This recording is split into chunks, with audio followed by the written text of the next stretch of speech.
Everybody, Mike Missanelli's show is back in full, what do you call it? Full bore. Whatever you call it, it's back. I was away for a couple of days, and what did I miss? Well, I was away for a couple of days. Apparently, I missed a lot. So we're going to continue the conversation. And Happy New Year's Eve to everybody. The gang is back together again. Bill's here and Ray's here. And New Year's Eve, special New Year's Eve show. We did a special Christmas Eve show last week. We'll do a special New Year's Eve show today, wrapped around the Philadelphia Eagles and what the situation is right now. And I know yesterday the topic was the Saquon Barkley topic. You haven't heard my opinion on that yet. So whatever it's worth, I'll give it to you. But I am more focused on the playoff scenario as the Lions win last night. I really didn't have to, but they won anyway. And Dan Campbell decided to play it full bore with all his players in there, as depleted as they are. He's going, you know what, men? I have set this up for us to be a macho team, men. And we're not going to relent. We're going to play it to the hilt. See, if he would have not played it to the hilt, his players would have kind of had a peculiar feeling about the guy. I laud the guy for sticking with his principles of toughness. Now, whether that toughness gets him in the end, whatever. But that's not the topic. Here's the topic. The Philadelphia Eagles right now in a playoff scenario, depending on what happens in the last game for the number one seed in the NFC, which will either be the Lions and the Vikings, the way it is set up now for the playoffs, the Packers would come to the Eagles. This is the worst nightmare for my two compadres who fear the Packers and fear Jordan Love. The Packers would have to come to Lincoln Financial Field in game one of the NFC playoffs. But that's not all, folks, because the way it plays out right now, the Eagles would then have to beat either the Vikings or the Lions in the second round. They get the toughest division in football, two teams from the toughest division in football in the playoffs back-to-back before they get to an NFC title game. And I'm just curious how people feel about that. Because I look at the power rankings, for some reason, the Eagles have dropped into a fifth slot. Because what? What the Lions did? What the Vikings did? So there are a lot of people who cover the league and think that the Eagles now are a notch below maybe the Vikings or the Packers. A lot of disrespect going on right there. So we'll talk about that. But, of course, I got to give my opinion on the Saquon Barkley thing. Now, I got to think that the Eagles have already decided what's going to happen with that. And in talking to Bill over the weekend, he said, well, and he was very logical. Bill, you said to me they pulled him out of that game. That's probably an indication that he's not playing next week. Is that your feeling still? Yeah, they took him out with 11 minutes left in the fourth quarter, immediately upon crossing the 2,000-yard mark. And the way they celebrated after the game, too, Mike, in the locker room, the offensive line holding him up for the 2,000 yards and all that, I think that was the goal, and now they're going to rest everybody. But we'll see. Sirianni still hasn't announced what the plan is. I'm going to tell you what I feel. When it's an all-time record, you can't possibly deny a guy a chance. This is a players' league, okay? It's not a coach's league. It's a players' league. It's why these guys make all the money. It's why they get the big free agent contracts. You cannot deprive a player of some kind of marketability, like setting the all-time rushing record. And I know that people out there, well, that Mike, the Super Bowl is more important. Yeah, well, maybe Super Bowl is more important to you as an Eagle fan. A player who has a chance to break an all-time record. You're going to tell me that you're going to deprive him of that? You're going to bench Cal Ripken from setting the all-time play streak? You can't possibly do it as a head coach. You can't do it to the guy himself. And I don't care how humble Saquon Barkley is. And I know he's a good guy, and he's a team-oriented guy first. This is an all-time record. It's not a team record. It's an all-time record. How could you look yourself in the mirror if you said, I deprived that guy of trying to break a record? All right. Here's where the problem is, though. it's not just Saquon that would have to play in Week 18. So you got to remember, this team hasn't had a bye week since Week 5. We're now going on 12, 13 weeks where they have not had a true bye week. You have a lot of guys on that team who've played a lot of snaps. Lane Johnson's not getting any younger. It'd be very nice to build in a bye. Look, a few years ago when the 1 and 2 seed both got byes in the playoffs, no problem. Maybe you consider playing them in Week 18. But the fact that there is no bye week and you haven't had one for 12 or 13 weeks, you couldn't go into this game and just play Saquon. So now you're playing the offensive line, you're playing your wide receivers, you're playing your tight end, you're probably playing Jalen Hurts in a meaningless game. I get it. It's an all-time record, Mike, but the goal coming into the season wasn't we want to set the all-time rushing record, is we want to win a Super Bowl. The goal coming into the season, you never even thought about it. You're on the cusp of it now. You can't evaluate what you thought at the beginning of the year and bring it to this point. You're on the cusp of it. Who thought they'd be on the cusp? When you're on the cusp of something, a no-hitter, something significant, an achievement that will last a lifetime, how could you deprive a guy of it? I think you got to protect the players from themselves in this situation. Oh, they need the rest. They need the rest. Weak. Why do we always presume that somebody's going to get hurt? It's not even that someone gets hurt. So Saquon Barkley right now has 50 more carries than he's ever had in a single season in his career. So now you're going to go into Week 18. The Giants know, the Eagles know, the game doesn't matter. So the whole point of playing your offense is we're going to try to get Saquon the record. So now you're going to feed him, and you're going to feed him, and you're going to feed him. So he may finish the season with 75 or 80 more carries than he's ever had in his career. So what? The guy squats 1,000 pounds. What are we talking about here? Somebody who's frail? This guy's a horse. I'm not even necessarily worried about injury. I know that's a big concern. Why you're the anti-Dan Campbell. You're the opposite of Dan Campbell. You got to be smart, You're man. weak. You got weak. Yeah. It's not smart. It's weak. Dan Campbell would run him into the ground. It's weak. This is a special thing. How many chances will you ever get into a position where you can achieve something this special? Never. It'll never happen again in your lifetime. All right, so then answer me. Are you playing everybody? Because you can't just play Saquon. How come we can't play it by ear? You can't not play the offensive line. All right, well, then how come we can't play it for a half and see where it goes? All right, well, then, would you at least compromise to that? Here's why you can't do that. What if he has 75 yards in the first half?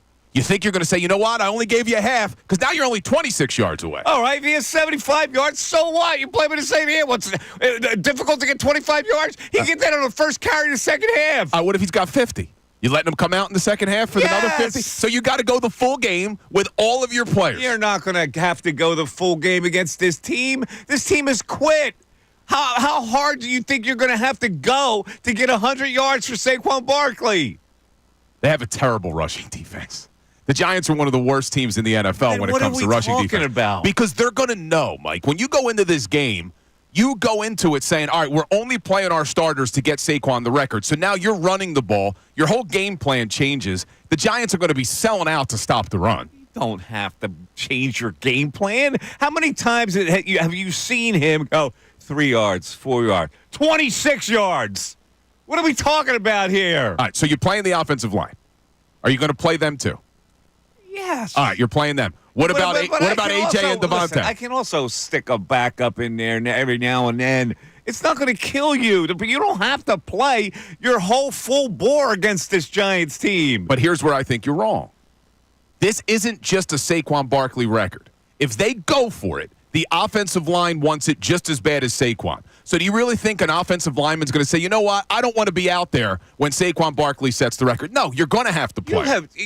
It's amazing. You're like an archaeologist digging up these excuses. Because there's so many factors. There's not so many factors. Trust in your guys. What are your backups?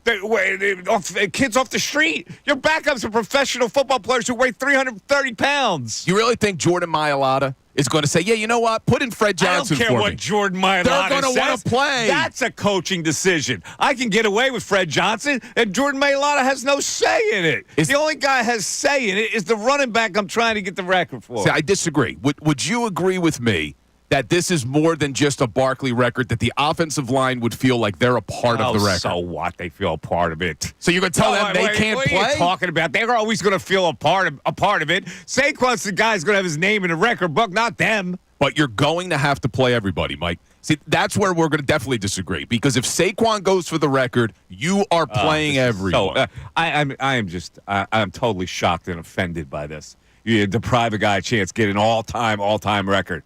Now, and Ray, you're probably feeling the same way, too. You and Bill on the same page today. We are on the same page. Tell him, Ray.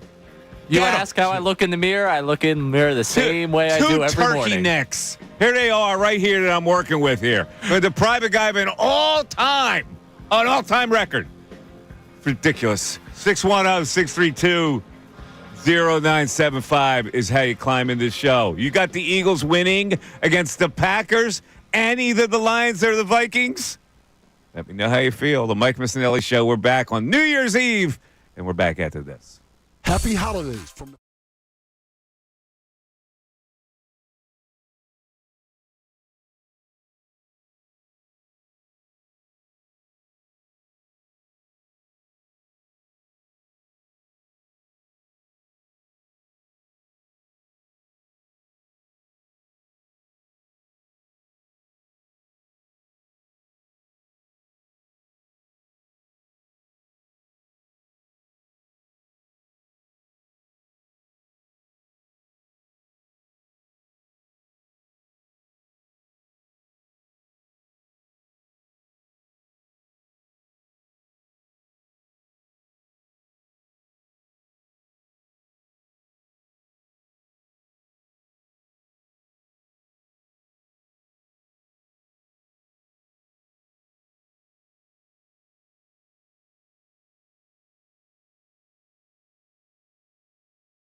Yeah, I'm back. I was in Puerto Rico. Oh, nice time. Went all over the island. I'm an explorer like that. Like, I don't just stay at a resort. Yeah, I you like to find see. out where the people live, what they eat, what the culture's like. Did you have some good grub? Ah, fantastic grub. I go all native when I go to a place like that. Like, I don't go. Like, I have to laugh. I go. I see, like, Italian restaurant. Like, why would I go to an Italian restaurant in Puerto Rico? I want to go where they're serving Puerto Rican cuisine. Yeah, so what'd you get? Yeah. What was the best meal you had?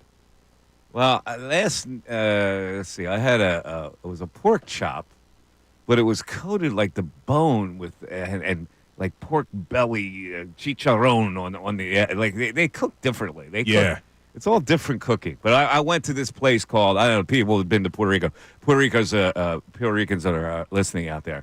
It's called the Pork Highway, and it's in a town called Guavante, and they have all these they're kind of restaurants, but they're more like they're pig roast places. And you get in line, and they've got like all these Puerto Rican delicacies in the case, and you just go, okay, I want this, and you order it, and they put the platter together for you. And they got roast pigs on a spit. Like all these restaurants are roasting pigs. Sounds good. I would Yeah, enjoy it's that. unsightly, but it's just like, you know. Yeah, but the flavors You know, probably like phenomenal. fried plantains or regular sweet plantains and the yucca and the beans and rice and the pasteles, all this good Puerto Rican cuisine. Is that your first time in Puerto Rico? It was actually. Yeah, I've never been there. Ray, you ever been to Puerto Rico? I have. Very nice. For basketball? No. Just for Family vacation? yeah, family did vacation. Old San Juan, a lot of restaurants in Old San Juan. So it was a good trip. Food trucks out there, with the street food. I'm a big street food guy. Yeah. Nah, what they got, like the street corn, too? You got that or no? I didn't see street corn. I think it's more Americanized. Probably. Well, we missed you, Mike. Glad you had a good trip. Yeah, it was a fun trip. In any event, let's get back to this. Though I love Philly fans, you know that. I love them dearly. What is the one thing that bothers me most about them? The Negadelphia attitude. The attitude that the sky is always falling. It makes my stomach turn. I've been trying to convert these people to be more confident about Philadelphia sports, even though we've had these many disappointments. I get it, right? But you and Ray are now tweaking my belly with this something bad is going to happen. The worst is going to happen. It's a reflection of exactly what I hate about Philadelphia fans. And you're making my first day back after a vacation miserable. Miserable. Listen, it's not just that the sky is falling, that I'm worried they're going to get hurt. It's much-needed rest. To come out in the first round of the playoffs and getting these guys off their feet for a week, there's a reason why you play for the 1 seed, Mike. What's the point in playing for the 1 seed then? If a bye is not important, why do teams want to get the bye going into the playoffs? Well, that ship has sailed. You're not playing for the 1 seed, so get used to it. Get over it. But you could build in your own bye week. Oh, you could get these guys rest. Bye week.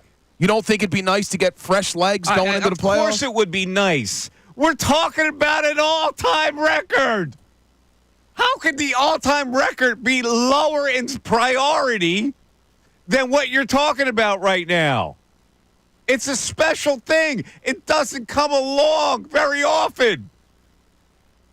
I think this is if they were going to Reach go for the frickin' stars for once. then why did they pull them with 11 minutes left? I don't know why they did. I'm giving you my opinion. Sirianni did what he did. He's going to do what he's going to do. He probably has already decided. But if you're going to ask me, it's like this is a reflection for people to feel this way about it. It's just a reflection of their sky is falling attitude. Look, even if he doesn't play, it still has been an all-time season for Saban. Oh, would you? He's got the single-season rushing record for You know what Philly. He's got a cup of coffee at Starbucks. No, he's one of many who has rushed for more than 2,000 yards. He's one of 9. All right, but nobody is going to remember that as being that special. I did this yesterday with Ray. Do you know the other 8? I don't care. Ray doesn't care. He wants only one. He wants Eric Dickerson. It's like who won the national championship in 1992? Who cares? Nobody cares. But when something stands out like the all-time, it lives forever. It's not like Sonny. Nobody cares. Nobody cares. Listen, you just can't do it, Mike. Oh, my God. You can't. The goal is a Lombardi trophy, and you got to give yourself the best possible chance in the playoffs. The best of both worlds. You can still get the Lombardi trophy. This is what I'm talking about. For some reason, people like you say, well, if you play them, you're never going to get a chance at the Lombardi trophy. Why can't both things happen? So how many carries would you give him against the Giants? As many as it takes? Bill, as many as it takes? What am I supposed to be? Like some corporate planner here? You play it by ear. You play him. That's all I know. You can't. He may get 75 yards in the first quarter, then you're on easy street. He has 345 carries this year, man. He only had 247 last year. He already has 100 more carries than he had last season. So if you give him 10 more carries and he gains 100 yards, that's going to just cripple the Eagles' chances. I don't think he gets 100 yards on 10 carries. Why not? Because the Giants know why you would be playing him. Who cares? But the whole point is they're going to try to stop him. What are the Giants going to do to Saquon Barkley? Like he's incapable of ripping off a 45-yard run because it's the Giants keying on him? If the Eagles played their starters on Sunday against the Giants, if I'm the Giants defensive coordinator, I'm putting 10 in the box. I don't care. Let you beat me through the air. The game doesn't matter anyway. We want a higher draft pick. We are not letting Saquon Barkley run the football. We're going to load the box. We know what your plan is. We know the only reason you're playing your starters. So now it becomes that much more difficult. I find this argument so utterly absurd that now I'm out of retorts for you.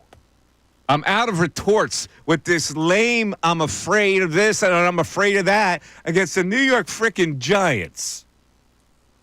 It's in a meaningless game, man. It's guys. I don't know if I can even finish this show today. Mike's going back to Puerto Rico. I'm working with cowards. He's out of here.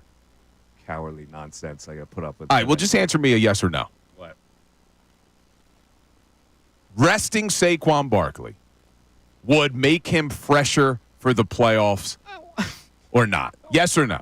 I don't know. I guess the easy answer would if you rest anybody, they're going to be fresher. Exactly. But Case closed. But Your Honor. Okay, let me ask you this question. The defense rests. Is it possible that Saquon gets the record and the Eagles are still really good in the playoffs and can win the Lombardi trophy? Is that also possible? Sure. Okay. Anything's possible. I'm done my questioning, Your Honor. Anything. I'm done with this witness. But I look at what gives you the best chance, and that is to rest these guys who haven't had a bye since week 5. Rest them. There's a reason why you try to get the 1 seed. I'm embarrassed. I'm literally embarrassed today. The Eagles are lucky. I'm embarrassed. The Eagles are lucky that their Week 18 game doesn't matter. So now you have the luxury of resting your guys.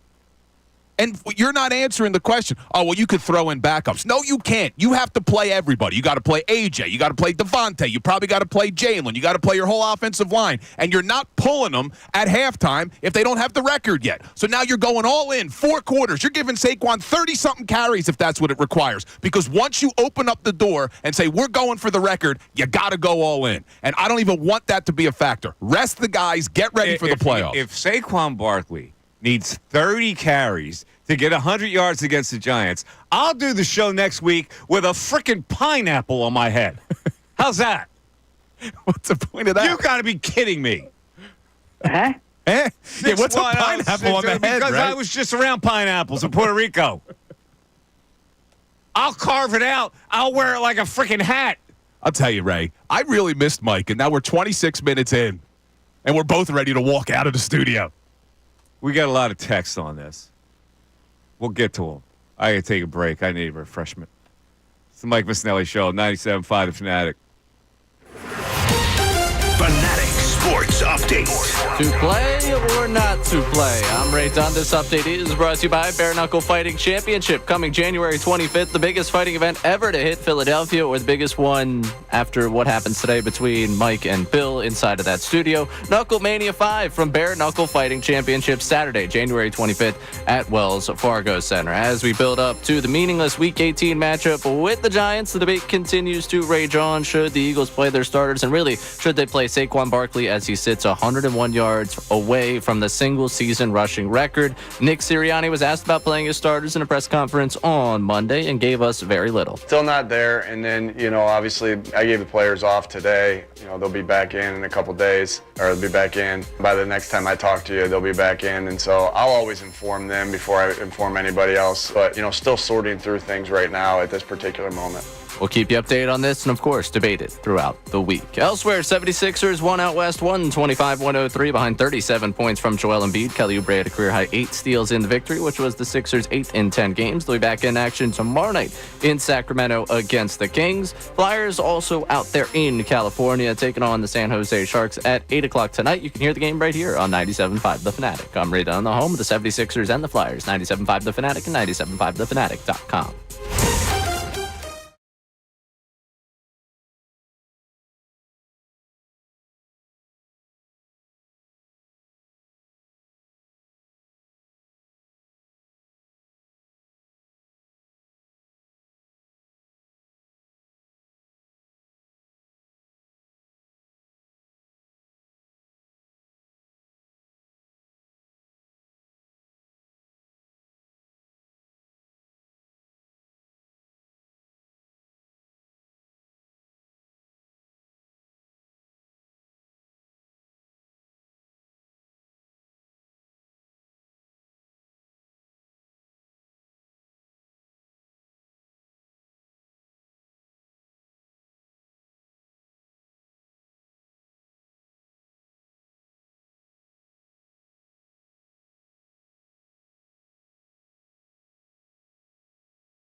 32, Mike Missanelli Show. Let's just look at the playoff scenario in case I want you to follow along with this. Right now, Lions have the number 1 seed. That depends on what happens in the final game against the Vikings. That's going to be a tussle. But right now, they're the number 1 seed. The Vikings then are the 5th seed because the Lions have the tiebreaker. That means the Vikings with a 14-2 record will have to go on the road as the 5th seed. And right now, that's against the Buccaneers. So you have to go to the Buccaneers. That probably wouldn't be a problem for them. The Eagles at the 2 seed host the 7-seeded Packers right now.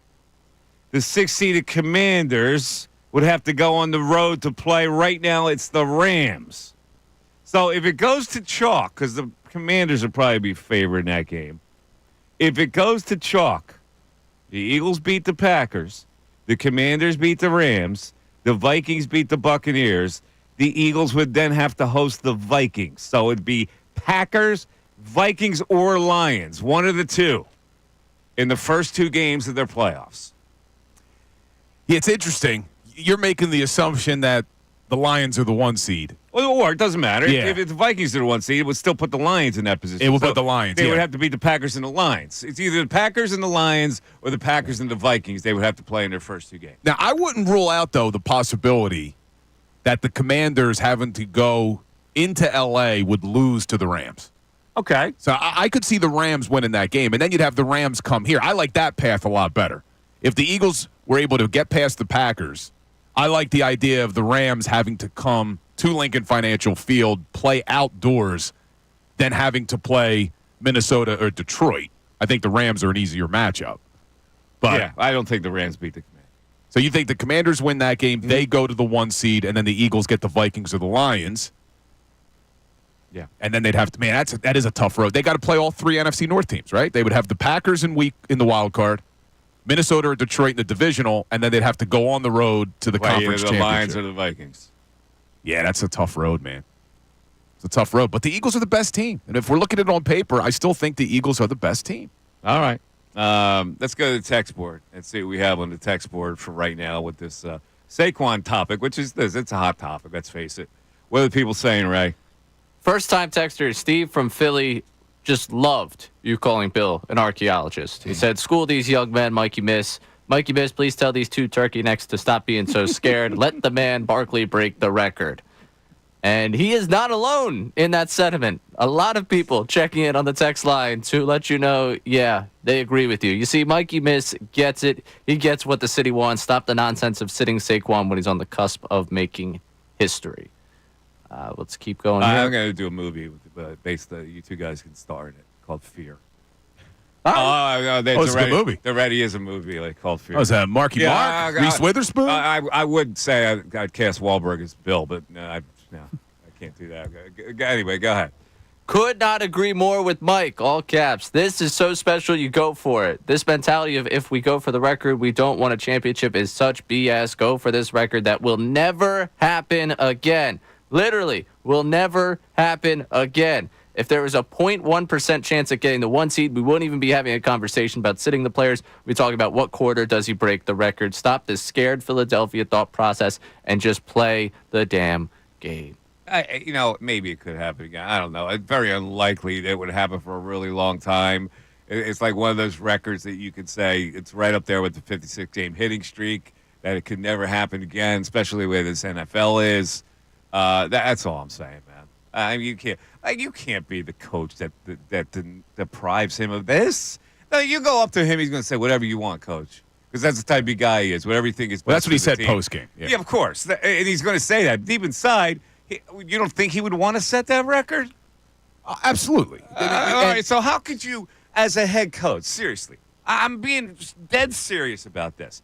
You can't think first that I've got to protect my guys and my team from getting injured and deprive a guy of an all-time record. I couldn't even live with myself if I made that kind of decision as a coach. It's a tough decision, and sometimes as the head coach, you got to make tough decisions. Oh, stop it. 345 carries, man. Decision that you could ever possibly make. It's an all-time record. 50, It's not like something that's going to happen again and again and again by people. 50 more carries than he's ever had in I his just- life, I Mike. can't believe this. Dude, he's already got 50 more carries. And if the goal is the Super Bowl, we're talking about maybe another 20 carries on Sunday. What is he, a pitcher on pitch count? Is that the way we're looking at a guy who squats 1,000 pounds? Let's go to Harry and Philly, start things off. Harry, you're on 97.5 The Fanatic. What's up, Harry? Hey, how are you? How you doing, Harry? Long-time caller, long-time listener. Thanks, buddy. I just wanted to, I always appreciate Mike's opinions, and I think, he's a smart guy, and I've listened to him for decades. But, just to start a talking point today of the and Mike Hey, knows Harry, it, can you do me a favor? Whatever is yeah. going on in the background there. Yeah, I turned it off. All right, thank you.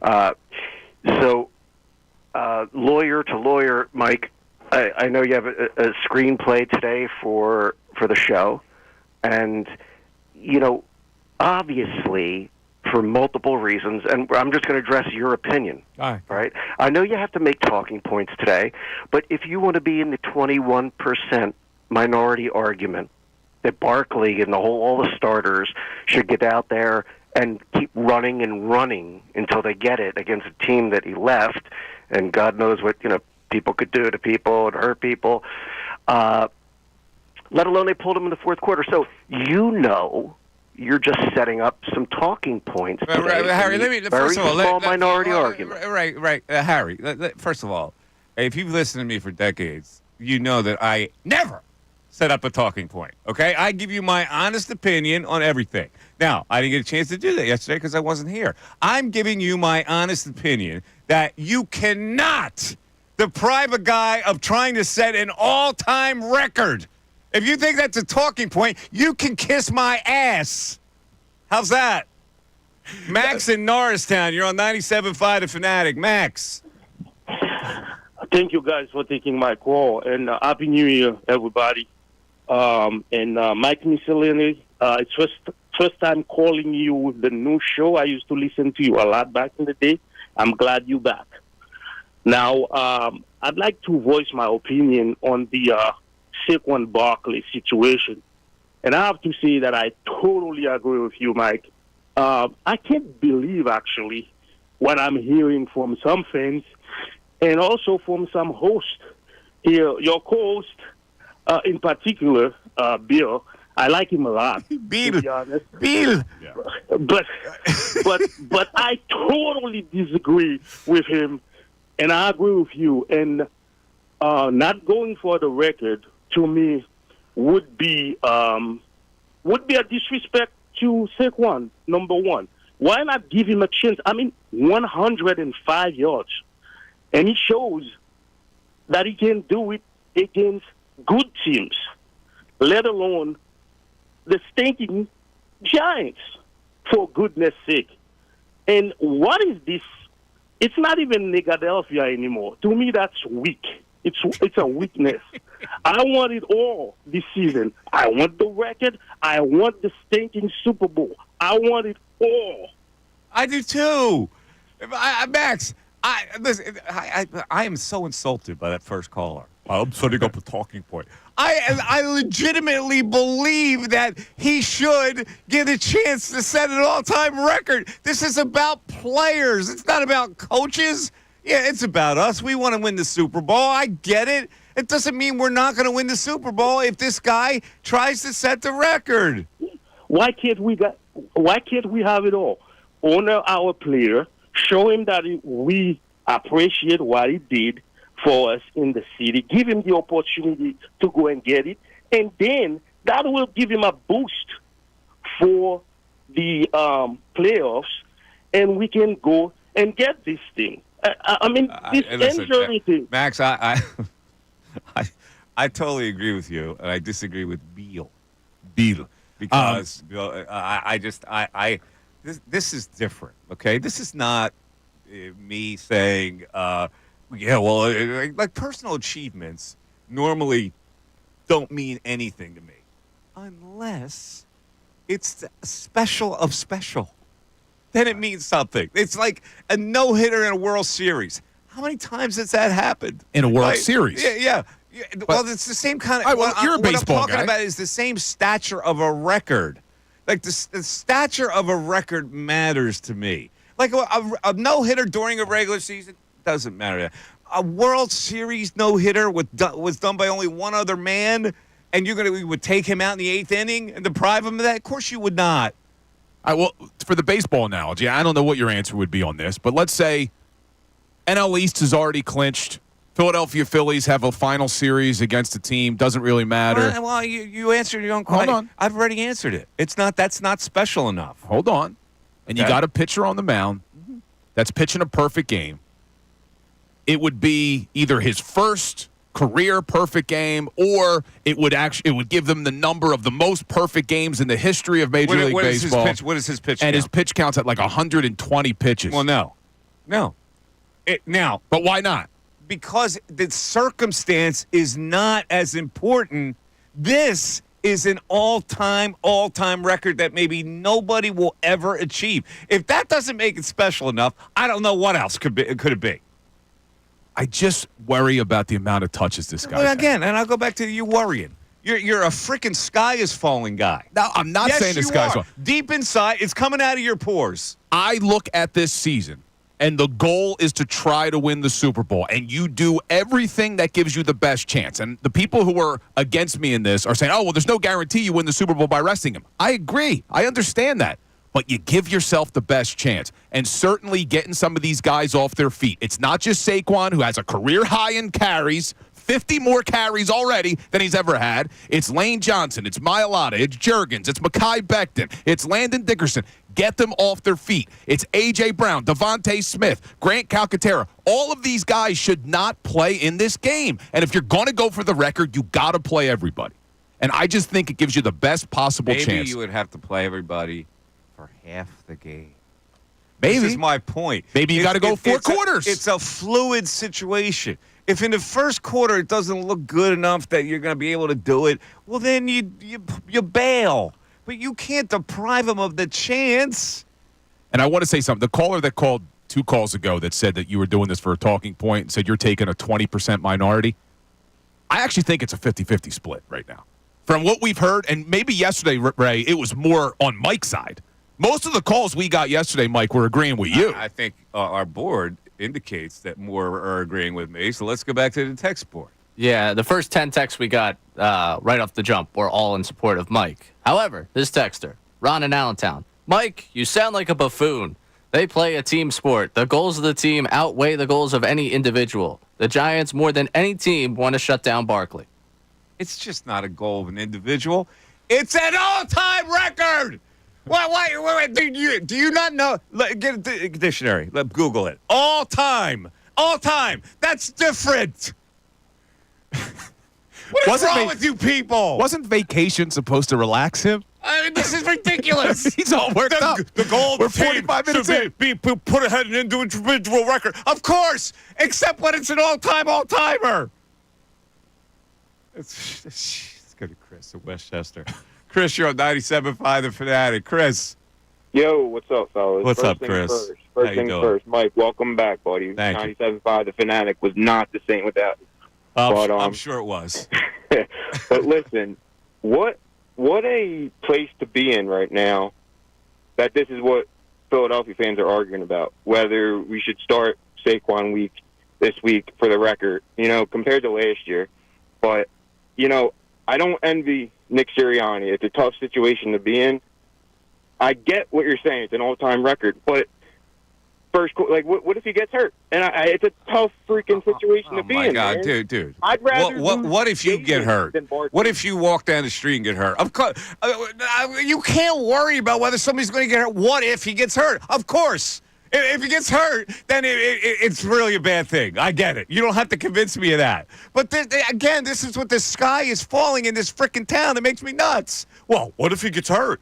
Well, anybody could get hurt. I get it.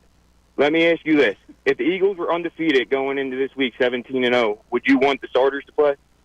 No, because it doesn't matter. That's an all-time record. An all-time record. Yeah, record. All right. You got me. So you're yes, I would want to. situation. I would want to get the 18-0. Yes. Patriots did it a few years ago. They played their starters in a meaningless game. Yeah, I would actually go. And got beat by who? They got beat by the team they actually played in that final week in the Super Bowl. So I guess that means the Eagles would get beat. I guess that means if you play Barkley, he's going to get hurt. I get all these little things again that you dig up, all these negative things. I suggest to go to the other side of it. How about if we won it all? Why can't we have it all? In Philadelphia, we are never conditioned to just say, let's go for it all. Didn't we almost have it all? Ray, we got to play that one for Mike because it's not happening. They're not playing Saquon Barkley this week. They would not have taken him out. I don't know what they wouldn't have taken him out in the fourth quarter against the Cowboys. Let me be very clear. I don't know what they're going to do. And you're probably right. They won't play him. I am giving you my opinion on what I think should happen. Okay? And any argument to the contrary is a reflection of the scared turtle-like reaction in this town that we sometimes have for wishing for the good instead of focusing on what bad could happen. It is an epidemic in this frickin' town. And I've been doing this for 35 years. You see, this is where I think it goes farther than that, or further than that, I should say. It's not just being nervous that they get hurt. I just think it gives them a better chance to be rested. I'm not necessarily worried that anybody gets hurt in this game. Yes, that's a factor. That's something that needs to go into the decision. But to me, it's more about getting them off their feet so that they're well rested come playoff time. Look, it's a long season, man. Everybody's playing a little bit nicked up right now. To get that bye week gives you such an advantage. Not a guarantee. Nothing guaranteed that they go to New Orleans because they rest their guys, but it gives you a better chance. And I think you have to do that over the all-time record. And you're right, all-time. I get it. It's a tough decision. But I think you give yourself the best chance by resting your team. Mike's done. Yeah. He's done. It took a look to me like I was going to come on his side of that one. I Raise with me I on know this. you're already not on my side. I got to fight the two of yous. The two Utes today. I got to fight. But listen, I'm on the record telling you that if I'm a coach, there is no possible way that I could deprive a man of setting an all-time record. Let me ask you something. Do you know who leads the NFL in carries this season? By 30 Barkley? carries. Yeah, Saquon Barkley, dude. Like, this guy has what? 30 more carries than anybody. On that 31st carry, my inside sources tell me, on that 31st carry, his arms are going to literally disintegrate. It's not. It's going to be. It's an amazing thing that once he's got 30 more carries, so that means if you give him 35 or if you give him 40, he's going to fall apart. I'm worried about that, Bill. It's hitting a wall. I'm worried that he's gonna hit a wall when the guy he's like Charles Atlas with the freaking globe on his shoulders. I'm going to worry about 10 more carries for him to try to set an all-time record is going to really break him. You're assuming it's 5 or 10. If he's got to drop 20 carries against the Giants, then you got to play in the wild card round. You're going to need Saquon there. Then hopefully you win. You go to the divisional round. You need him there. Then you go to the conference championship. You're hoping you win that game. You need him there. Then you're going to the Super Bowl. You're hoping you win that game. You need him there. What are we talking about here? The guy's got so many damn carries this year. Put him on ice. Rest up for the damn playoffs, including that offensive line. I don't even think this is a tough decision. The more I think about it and the more Mike speaks, the more I'm on my side of this argument. Tell him, Ray. I need support here. Nobody else that has ever won a Super Bowl has had to go through a physical load. You know that? This is the first time it's ever happened. You aware of that? Like all the offensive linemen have had to push through more plays than a running back carries, by the way. You might as well rest them all because they can't carry it all through the season. When you have the opportunity to rest them, yes, you do. You rest them. Oh, this guy called back. He wants to know. The guy called me a buffoon. No, the texter that called you a buffoon. Oh, the texter that called me a buffoon? Yeah, he just wanted to let you know that you're his favorite, and he loves the show. Well, guess what? You're not my favorite. How's that? I like you, though. Call me a buffoon, and then you're going to text back to say you love the show? You called me a turkey neck earlier. I know you love me. That's right. And a coward. And a coward. And weak. And an archaeologist. The archaeologist line was pretty good. I'll give him credit on that one. Coward and weak, that Missanelli hurts. show continues. Fanatic Sports Update. To play or not to play? I'm Ray Dunn. This update is brought to you by Bet365. Whatever the moment, it's never ordinary at Bet365. Download the app today. As we build up to the meaningless Week 18 matchup with the Giants, debate continues to rage on, if you can tell by the first hour of this show. Should the Eagles play their starters, and specifically Saquon Barkley, as he sits 101 yards away from the single-season rushing record? Nick Sirianni was asked about playing his starters in his press conference on Monday, and he gave us very little. Still not there, and then, obviously I gave the players off today. They'll be back in a couple days, or they'll be back in. By the next time I talk to you, they'll be back in, and so I'll always inform them before I inform anybody else. But, still sorting through things right now at this particular moment. We'll keep you updated on this throughout the week, and I'm sure this argument's going to continue throughout the week. Elsewhere, the 76ers won out west 125-103 behind 37 points from Joel Embiid. Kelly Oubre had a career-high 8 steals in the victory, which was the Sixers' 8th in 10 games. Back in action tomorrow night in Sacramento against the Kings, and in action tonight in California, it's the Flyers against San Jose Sharks at 8 o'clock. You can hear the game right here on 97.5 The Fanatic. This update's also brought to you by Mothers Against Drunk Driving. For victims of drunk and drug driving, your grief is unique, but you are not alone. You always have a place at MAD. Call the 24-hour victim hotline 877-MADD-HELP or visit MADD.org. I'm Ray Dunn, the home of the 76ers and the Flyers. 97.5 The Fanatic and 97.5thefanatic.com.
Was dropped. Little freestyle mixed in. It's the Mike Missanelli Show, the 11 o'clock Be hour, grateful. brought to you by Grungo Law. What's that, Ray? Be grateful you missed that one. Wasn't it on? It was not on in tune. No. Somehow I think it was further off the tune than Was it's that been. really was off? Anybody who missed it, just head over to my Instagram. It's up. You're welcome. I had to do a cameo. I saw it. I did a cameo. Sirianni Love. The guy wanted me to do it. I I guess it's saw not it. my thing, but I'll do it anyway. I saw it. He loved it, though. You did a good job. Grungo Law is your law firm when you need help because of an injury. Pray for peace, prepare for trial. GrungoLaw.com.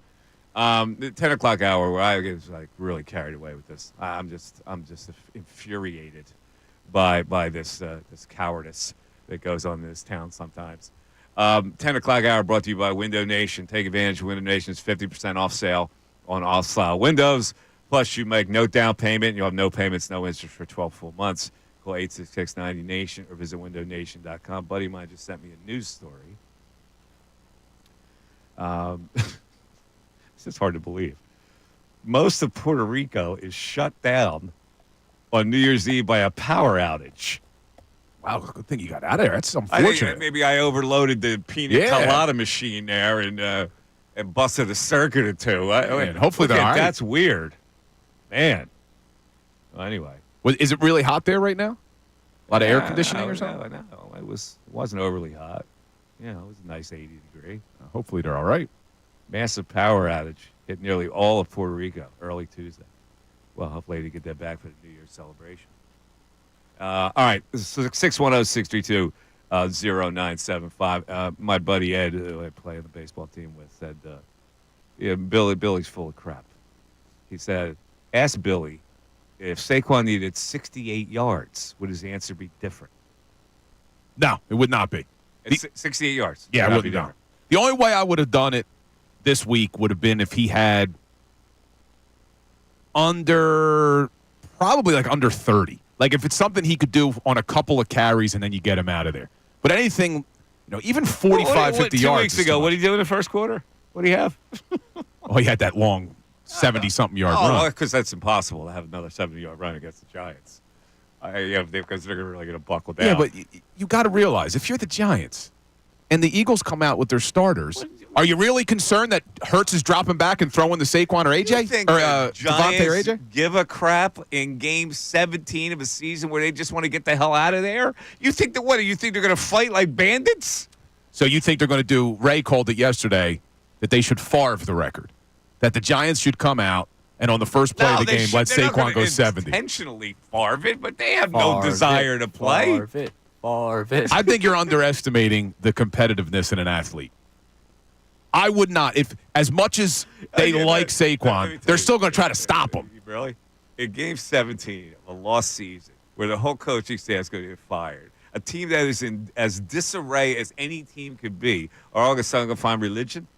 It's not that they're going to find religion, but you can't play in Philly also. in Philly, but you can't play any type of football, especially professional football, half-assed. You can't do it. You can't go on the field and say, you know what? all the time at the end of the year. You still are At playing, the end of the dude. season, they do it all the time. You're still playing. And if they needed any sort of motivation, if you're the Giants, they have no motivation for this game. Their motivation comes when they find out the Eagles are playing their starters because Saquon wants to set the record against you. The only team that motivates. Play hard in Game 17 of the lost season is a team coached by Dan Campbell. What do you think Dan Campbell would do in this situation? Get back to the text. Dan Campbell, he would have given Saquon 60 carries last week. Men, I know we stink. I know our ownership is in disarray. I know there are airplanes flying around that say, we stink. I know our general managers are going to get fired. The coaching staff is going to get fired. We're going to have to start all over with a rookie quarterback next year. But, men, I want you to go out and I want you to shackle Saquon Barkley and prevent him from getting the record, men. They're not going to go out there and just roll over. Come on, They're man. not. They're not going to do it. Stop it. Oh, a little tease, by the way. News at noon. We got a nice Dan Campbell one for you, Ray told me. Okay. I'm looking forward to it. What's the text that infuriates you, Ray? All right. This is someone that's coming after you, but it infuriates me. Mike, your argument is not valid. The record is 16 games. When Lane Johnson was interviewed, he said they wanted to get 2,000 yards, and the record is a 16-game record, not 17. It won't be an all-time record. The record is not 16 games. The record of OJ was 14 games. And so who gets the record? What did they do? Stop it with the 16 games. The record is the record. It goes down in the record books. The final number is the final number. Stop with that flimsy argument. And Dickerson actually had more carries than Saquon. Exactly. I hate that argument. It's a terrible argument. The carries argument or the games? The games argument. They're going to go to 18 at some point, all right? 2,000 is going to become probably a little bit more attainable in that 18-game schedule. Correct. Actually, very good point, Ray. Mike, they are going to go to 18 games soon, which means this all-time record may not last that long once they add another game, which gives even more evidence for the fact that they should rest these guys. Because it's going to get broken in a couple years anyway when they switch to 18. Because nobody runs the ball. The only reason they ran the ball this year is because it worked for this particular team. Nobody's going to run the ball that many times to get that record. I'm looking at some of these. Derrick Henry had 20-27 in 2020. It's not that long ago. And he did that in 16 games. So. Going back to the game state, though. You're an archaeologist. You are. Yeah, that was Keep digging, you'll find something else. How's it going? Yeah, you'll find another rock. Let's go to Greg in Bethlehem. Greg, you're on 97.5 The Fanatic. Greg. Good morning, guys. What's up, Greg? Happy holidays. Thank you, Greg. Happy New Year to you. Yeah, thank you. Thank you. I was originally on Bill's side about the Barkley issue, but I've listened to your argument, Mike, and I agree with you. I mean, if you have the opportunity to put somebody up on Mount Rushmore of football rushing, I think you need to take advantage of that. I'm not a big fan of Campbell, but I think in this case it would be pretty clear what his decision would be. He'd go for it. Anyway. Greg, listen, you're on the cusp of an all-time record. Right. You know how far the cusp is to get to the cusp? I know. Once you're at the cusp, you got to go for it. Absolutely. I agree. I absolutely agree. I think you got to do it. Wait, Greg, are you only agreeing with Mike because you're into the Mad Elves? Is that what's going on here? Or did he really convince you? Because you were on my side yesterday, Greg. Well, I am. I have to admit, I'm a couple of Mad Elves. I knew it. into the morning, but I had wanted to ask. What's the over/under on Mad Elves for New Year's Eve for you? I don't know. I'm probably done at 3, but I wanted to ask Mike quickly about the blue and white. Ray, play it. It's on the blue and white. That's your cue, Ray. Let's hear it. Here we go. That's right tonight. The Nitty U. Yeah. All right. What do you got on this, Greg? What do you got on Penn State? Well, I think the key to the game is going to be whether Penn State can control Agentis or Agenti. Genty. Ashton. Yeah. Ashton Genty. I mean, he's pretty impressive. You think that's the key to the game? Well, I never thought that really. Would that be the key? The guy only gained 75,000 yards this year. I guess that would be the key. No. Well, it's interesting. At 5 o'clock this morning, the spread was 11.5, and the last I saw a few minutes ago, it was 10.5. Oh, people betting Boise State. Look out. People betting Boise State knocked it down a point. Ashton Genty will get less than 75 yards. I think Penn State's dominating this game. See, here's the thing. Boise State's a nice team. And I say all the time, Penn State's inferior to Ohio State. They're just not at that level. But they're a notch below that level. Where's Boise State's level? Yeah, it's a notch below. Can Boise State? We think Boise State can compete week in, week out of the Big Ten? No. And there's a reason why Penn State's favored by 11. I mean, they're a nice team. They're a good story. So, and wait, when's Notre Dame, Georgia? Tomorrow, right? Tomorrow night? Yes. The other 3 games are tomorrow. I don't know in Yes. what order. So we need Georgia and Notre Dame's the night game. we need a massive upset. Although Georgia's only favored by 1.5, but we need an upset because I'm with Ray. I'm rooting for Notre Dame, Penn State, So you January 9th. So you can all root against Penn State. No, I'm rooting for Penn State. You would root against for Notre Penn State in that situation? 1,000%. Chaos. I just want to see the world burn. Ray thinks that both teams should implode. I just want to see the world burn. You see, Ray's got the world. 50-yard line, they'd collide and they implode. That would satisfy Ray. Ray's got the world Championship game's convinced. just the other game. Everybody thinks Ray's this nice, sweet, young guy. Listen to him. I want chaos. Dude, be beautiful. Now, the Think about the war that would open up in the Delaware Valley. The reason I would root for Penn State over Notre Dame, and I said this before, is because at least the people who love Penn State have some sort of affiliation with the school. Either their kids went there, they went there. With Notre Dame, it's just because, well, I'm Irish. What does that have to do with anything? Just because they're the Fighting Irish doesn't mean you got to like the school and be obsessed with it. So I'm rooting for Penn State, baby. You got a text that blames Nick Sirianni for this whole situation. You got to be kidding If me. he didn't play Saquon last week to get within the cusp, we wouldn't even have this. If Saquon was 150 yards away, we wouldn't even have an argument. It was Sirianni It was the who left exact, him in long enough to make it a possibility. exact opposite of that. Sirianni didn't leave him in long enough. Oh, he didn't leave him in long enough because to they get pulled the them record. with 11:30 All left. right, well, we'll talk about that after this. Head coach Nick Sirianni on the Birds win over Dallas.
This is what Mike wants. He wants it all. Yeah, well, it's a classic. I do. I want it all. 610-632-0975. By the way, I didn't give Red Ray credit. I didn't give him enough credit. And we didn't give him enough credit for assembling all those songs on Christmas Eve. Yeah, he did a great Put job. them together. That was a fun show. It was a fun show. A lot of people liked it, and so we're glad to do it. But that was Ray. Ray's busy work behind the scenes. Inside radio for you. Shout out Dylan McKinnon. Dylan. That afternoon, after our show Monday, I went to put all those songs together, pulled them out. Some of the ones I downloaded, the files were not compatible, and we found out at 10 o'clock in the morning. Oh, man. And there was no problem in pulling them from here and also getting Dylan to help out pulling from the back for the 5 or 6 that were not in there originally. Thanks, so Dylan. thank you to Dylan as well. Yeoman's work by Dylan as usual. All right, let's get to the text board. The blame of Sirianni for this whole situation that now has us at each other's throats. So we got another texter upset with Sirianni, saying if Sirianni doesn't allow Barkley, the team, and the fans the opportunity to break the record, then they lose in the first round. Would Sirianni survive the outrage? He has to go for the record. That's Mike in Turnersville. Yeah, that is the biggest fear. Like, they rest everybody, and then, God forbid, they lose the wild card game anyway. That would be tough. And then we did have the one texter saying that it is Sirianni's fault for taking Saquon out with 11 minutes left. The fact that they did that does not allow him to be closer and would have allowed him to get it maybe by halftime, and this argument would be pointless. Yeah, so why did he do that? And, Bill, you might be right. He already decided at that moment. Yeah, I'm going to let him do it. I think they probably got to 2,000, that was enough for Sirianni. Yeah, they probably made the decision before the Cowboys game saying if he gets to 2,000 today, he's done. The way they celebrated it, how he called the timeout, he had his time to come off the field, and everybody got to appreciate what happened, and then they celebrated in the locker room. I think that was it. Because if you were going to go for the record this week, keep him in. Let him get another 30, 40 yards. Make it where you're only 61 yards away. 2,000 was the goal, Mike. One of 9 players all time. He's still the single-season record for franchise history of rushing. He's got the most scrimmage yards in a season in the franchise, and he's only one of 9 players. Nobody remembers we'll take one of 9. You couldn't even tell me the 9. You're Mr. Football, and you couldn't tell me the 9. You're Mr. Touchdown. Mr. Touchdown, USA. No, I think I could tell you the 9. We did it yesterday. Because you studied it now. You could do the 9. You studied it. If I would have asked you over a beer, who are the 9? Yeah, maybe you're right. You would have never got 9 because you don't remember. But you remember who did the 1. But you do remember LaShawn McCoy, don't you? Having the single-season rushing record in Eagles franchise. Remember that, to be honest with you. That's not special enough. A franchise record as opposed to an all-time? Let's go to Harry Hustle in Philly. What's up, Harry Hustle? Yo, Harry Hustle. Yo, you ready? HH, we got you. Let's get it. You're on. Go. Yo, OG, what's going on, Mikey? This your boy H, man. Long time What's no up, email, H? no talk. How you doing? How you been, man? Good, Happy man. holidays. You Yeah, too. I had to jump in real quick with these crazy Eagle fans being scared. First thing I like to say to people like Bill is scared money don't make money. FanDuel should have taught all you all that. I'm going to keep it going, and what I'm going to say is this whole week is about faith over fear. Right? Imagine if the Dodgers told Ohtani he can't go for 50-50 because they were scared he was going to hurt his pitching hand while he was stealing bases. That just don't make no sense. So that's what I'm going to call Exhibit A. You know what I mean? To keep it moving, Mike, I want to ask people like Bill and these great football minds, what data says that resting your starters on Week 18 actually helps? Right? I know the incentive for the number 1 seed is always home field advantage, and then they added on to buy and all of those great things. But, like, is there any data that actually proves that if we sit our starters that help us? Because I don't think that I've seen it work out well. And then I lead to my man Tom Brady, the GOAT, and Randy Moss, who was 30 years old at the time. Right? Randy Moss, both of them played the last week because they were going for the record that the Dolphins had of undefeated. So if it's good enough for Tom Brady, it is good enough for me. Also, it's good enough for Mahomes, who played in preseason. Right? Mahomes played in preseason. This year, Jalen Hurts didn't. Like, Jalen Hurts started rusty. So that, to me, says that our team needs Hurts to play at least the first half so he don't start slow. The whole city was going crazy. We can't score in the first quarter, yada, yada, yada. Well, we still really haven't balled out the way that we think we should have in the first quarter. So Jalen need to get a couple of reps in. I mean, I don't want him to start slow, and then we're all mad at Sirianni because the slow start next week. And that brings me to the biggest thing. Saquon sacrificed when he let the young dogs eat. He sacrificed for the team. Imagine if he kept running in that Giants game, he may have already cleared the record last game. Like, everything is lined up for him to do it this game against the Giants. So by him letting the young dogs eat, I feel like the team got to let him eat. And I'm going to end on this. Mike Tomlin a few years ago had his whole team play the last game for a losing season just because they didn't want him to have a losing season, right? They all played the last game. Free agents who not even going to be on the team no more, all of them balled out in the last week just to ensure Mike Tomlin could continue his record of having winning seasons. So why now is that different for Saquon? Why now is that to change for Saquon and he should sacrifice something? And also, Nick Sirianni would be a fool to hold Saquon and then something happened and we lose. He just was on a hot seat. Saquon literally saved his job, right? Saquon saved Jalen Hurts. They were talking bad about him all year. Saquon saved him. So, like, when are we going to save Saquon? It's our time to save Saquon and put on for my man, put on for the city, let him be the GOAT greatest running back ever by breaking a record and winning Super Bowl MVP in the same season. That's what's about to happen, and it starts Sunday. Let's go. Look at that. Harry, that was thespian work by you.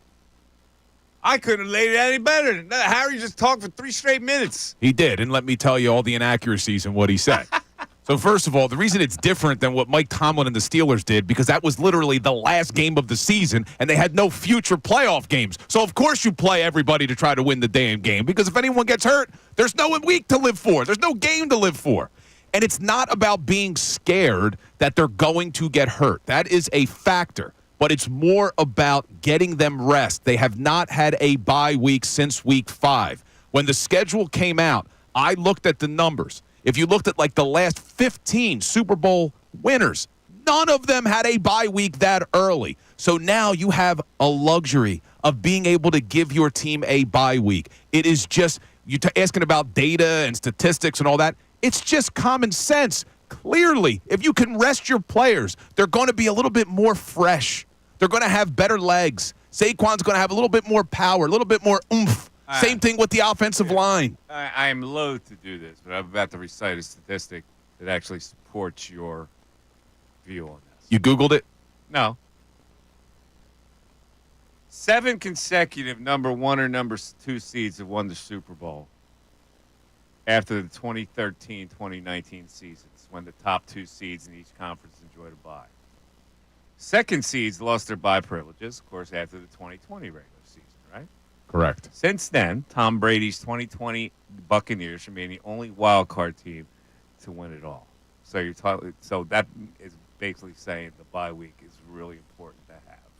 Yeah. Now look, to play devil's advocate so for you, you're creating a bye week. You're creating a bye week to enhance the Eagles' chances to win the Super Bowl, which I can't argue. But those numbers could be a little skewed to give you some argument here, because the best teams usually are the ones that were getting the byes, right? So you don't know, is it the bye or is it not? I just think that having played, and not at this level at all, to be able to get a week off and not have to play in a game does so much for your body, man. This is a brutal sport. At this point, everyone is playing hurt.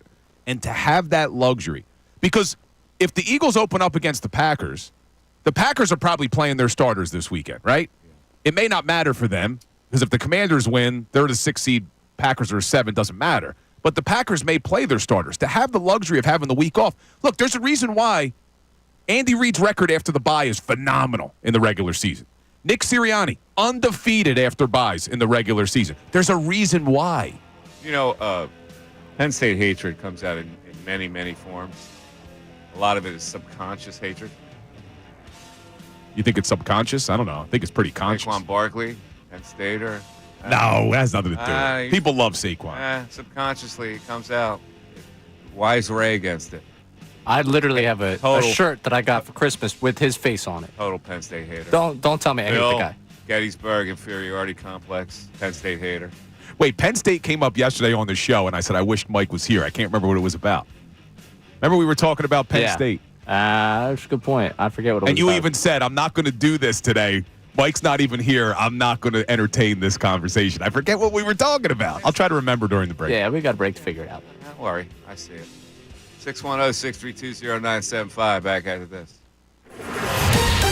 Fanatic Sports Update.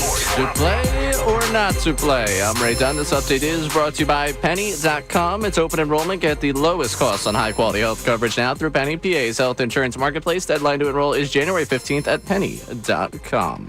As we build up to the meaningless Week 18 matchup with the Giants, the debate continues to rage on. Should the Eagles play their starters, and more specifically, Saquon Barkley, as he sits 101 yards away from the single-season rushing record? Nick Sirianni was asked about playing his starters in his press conference on Monday and gave us very little. Still not there, and then, obviously I gave the players off today. They'll be back in a couple days, or they'll be back in. By the next time I talk to you, they'll be back in, and so I'll always inform them before I inform anybody else. But, still sorting through things right now at this particular moment. We'll keep you updated, and of course, we'll keep debating this topic throughout the week. Elsewhere, 76ers won out west, 125-103 behind 37 points from Joel Embiid. Kelly Oubre had a career-high 8 steals in the victory, which was the Sixers' 8th win in 10 games. We'll be back in action tomorrow night in Sacramento against the Kings. Also out in California, the Flyers taking on the San Jose Sharks at 8 o'clock tonight. You can hear the game right here on 97.5 The Fanatic. I'm Ray Dunn on the home of the 76ers and the Flyers. 97.5 The Fanatic and 97.5thefanatic.com.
97.5, The Fanatic. We got some action going on today. In the 12 o'clock hour, since this is New Year's Eve,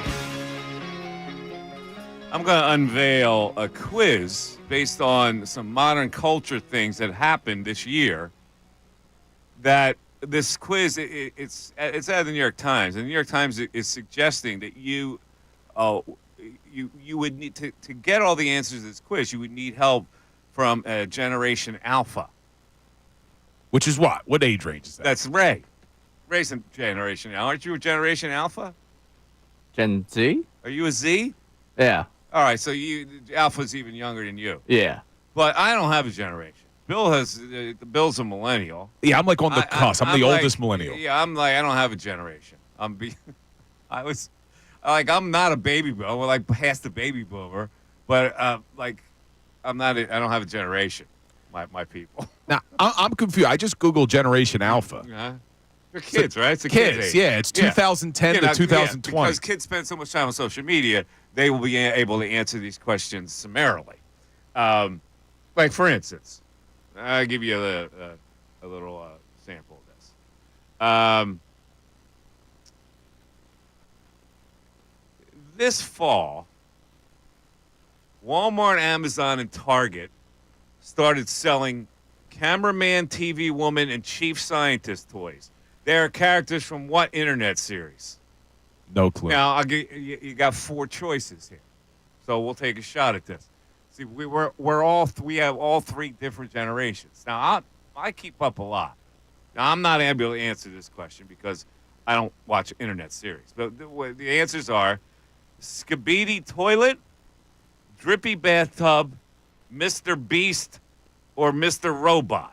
Now, I'm going to guess Mr. Robot. I've heard of Mr. Robot. Yeah, I mean, I've heard of Mr. Beast, but that doesn't sound like it would be that. Right? All of those answers are something that the kids at the seminar have talked about, so I have no idea. All right, I'm going to say Mr. Robot. I got to push on it. Oh, you got to click it. All right. I got to click it. What do we got? Skibidi Toilet. It started as an 11-second YouTube video of an animated head popping out of a toilet and singing nonsense words to a mashup of songs. It now is a series more than 70 episodes long with a line of toys. Now, were you aware of that? I was aware of its existence because all of them say that continuously, and me just being 10 years the older of these students, I still have no idea what they're talking about. The oldest 24-year-old that exists. Well, we're gonna we'll do that in the 12 o'clock hour just for funsies. And we also, all 3 of us, did a list of our top 10 sports stories, Philadelphia sports stories, right? We did. And so, in the 12 o'clock hour, we'll go over those as well. All right? We got a text with a petition, right? Yes. What's that? So Zach from Florida said he's sent petitions to you specifically, 97.5 account, and is just going to be spamming this all day long. The petition itself is on change.org. Mandate Saquon Barkley's participation in the final game of the 2024 season. So far, in terms of signatures, it appears there is 1 from Zach himself. So he is trying to launch this for everyone to get after. To sign a petition to have him play? Yes. Oh. Mandate Saquon Barkley's participation in the final game of the 2024 season. Apparently, that's been sent to you as well. All right. Let's go over this, okay? And who would make the decision? I think Sirianni is scared to death to make the decision. And I think Sirianni thinks he can worm out of it by asking Saquon whether he wants to play or not. Saquon, in turn, will say, whatever you think is best for the team, coach. And he's not going to say, well, I'll play if you need me to play. That will give Sirianni the out not to play him. But Bill thinks it's more involved. Bill thinks that this is a discussion and a decision that will be made accordingly by the head coach, the general manager, and Mr. Owner this week. I do. And this isn't saying that, Sirianni's neutered and he doesn't make decisions. No, I think it would be very prudent when you have this big of a decision that it is a collaborative effort between the head coach, the general manager, the owner of the team, the players. I think everyone has to decide because it is such a unique situation. If Saquon was not going for the record, it's a no-brainer. You probably rest everybody. But it is an all-time record, and I think you should have a discussion amongst everyone. And I think Howie, Jeffrey, and Nick will all come to the conclusion it makes sense to rest for the playoffs. Yeah? Let me give you my spin on that. You don't think Howie Roseman would be covered in glory if Saquon sets the all-time rushing record, since Howie's the guy who orchestrated the deal to bring him here, since Howie's the guy who formed the in the trenches mentality to have this great offensive line? Don't you think that people say, well, look how brilliant he was. He even is so brilliant that the running back that he acquired and he played behind this line that he formed has set an all-time record. You don't think that would benefit Howie Roseman? And hence, let's go to the owner. Would benefit the owner saying, I hired a guy who actually created a scenario where the running back for the Philadelphia Eagles set an all-time record. I think they already got that, man. I think the Giants letting him walk and then the Eagles signing him and him having a season like he just had, even if he doesn't break the all-time record, Howie's already getting a lot of glory. Lurie's already getting a lot of glory. This was already a magical season. But you know what Lurie and Howie Roseman would like even more? Hoisting that Lombardi trophy, man. And this gives you a better shot. Not a guarantee, but a better shot. It's a no-brainer for me, man. There's nothing that's changing my mind on this. It's a no-brainer for me either on the other side. And it's a no-brainer for Ray to be on your side, which it's hard to believe that he could be on your side on anything. But he is. Brian in Dallas, you're on 97.5 The Fanatic. Brian. Hey, Mike, love you, man. Love you a lot. Heart goes out to you, bro, but you're wrong on this. I'm sorry. All right. Now, give me my 45 seconds, Mike, before you cut me off. I'm going to cut you. You make a good argument. Brian, I'm going to be all in with you. All right. Because I'm offended that you say Eagle fans, we cowerless because we got common sense. All right. And I'm just going to leave that alone. But this is what I'm going to say to you. I'm going to say to Bill, better yet, right? Bill, all right. Tell Mike, let me ask you this, Bill. Do you know who Paul Krause is? Paul Krause played for the Minnesota Vikings, but as a safety. Right. All-time leading interception record, right? 46 years. Bill didn't know who that was. Yeah, I rattled that off like it was nothing. Yeah. Okay, go ahead. Yeah. 46 years he's held the all-time interception record, right? Mm-hmm. Paul Krause said himself, played in 4 Super Bowls, said himself, for one Super Bowl victory, I trade in that record. Barry Sanders, on the cusp of being an all-time leading rushing record, he quit. Why? Because Detroit was not in a position to win a title. Okay? Eric Dickerson is has the top 3 all-time single rushing records. Of top 25, he's in there 3 times. I guarantee if you asked him, would you be willing to trade in your top spot for a ring? He would say definitely. Yes. Let me. Hold on. It's a two-way conversation, or you can see your way out of it. I got you, but I only got a few seconds before you. The way the conversation works, you say something, I go back, you say something. All right. Now, why can't it be both? Why is it's in your mind that if you play Barkley, you're not going to win a Super Bowl? Yeah, good question. Good question. Let me answer this. Why can't it be neither either? So if you have the choice to have one or the other, right, what do you go for? Mike. It's not one or the other, though. Mike, it's not the choice of one or the other. Okay, Mike. Let me ask you this, right? You're putting that he could win the title. I mean, he win the rushing title. He could, right? Then he could also win the Super Bowl. All right? You've never ever had a player who led the league in NFL in rushing. That argument's ridiculous. It doesn't make any sense. This is a situation where it's very possible.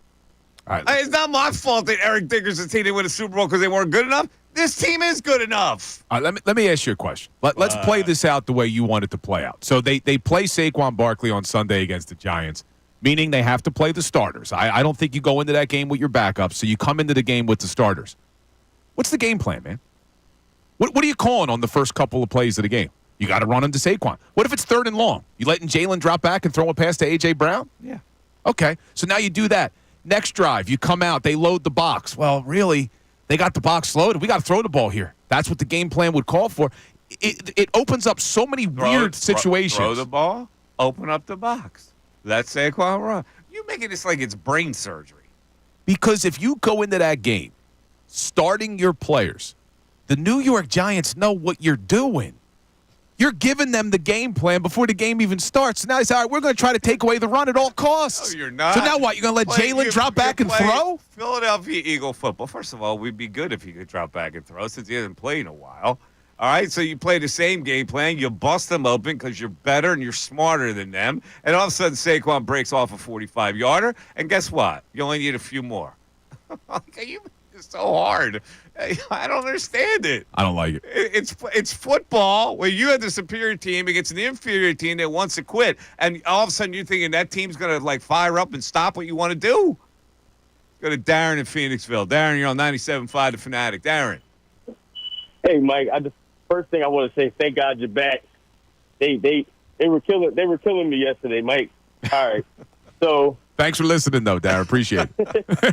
yeah, I was in. Hey, he called first, Mike. First he calls me Duran. Oh, Duran. That's how he had it spelled on the board, man. You can't be mad at me. That wasn't Bill's fault. He had it spelled Daron. How would you pronounce that? Yeah, it's Duran. Yeah. All right. So you messed up my spell. All right. So look, Mike. I got. Can I read the? I got this pulled up. Can I read Saquon's career rushing like over the years? Yeah, go ahead. All right. So look, 18-19, he got 1307. That was his rookie season, best season.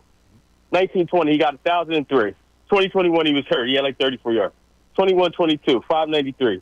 2022, 23, 13-12. 23-24 last year, 962. This year he's at 2005, right? This is the first year with the Eagles. Yeah.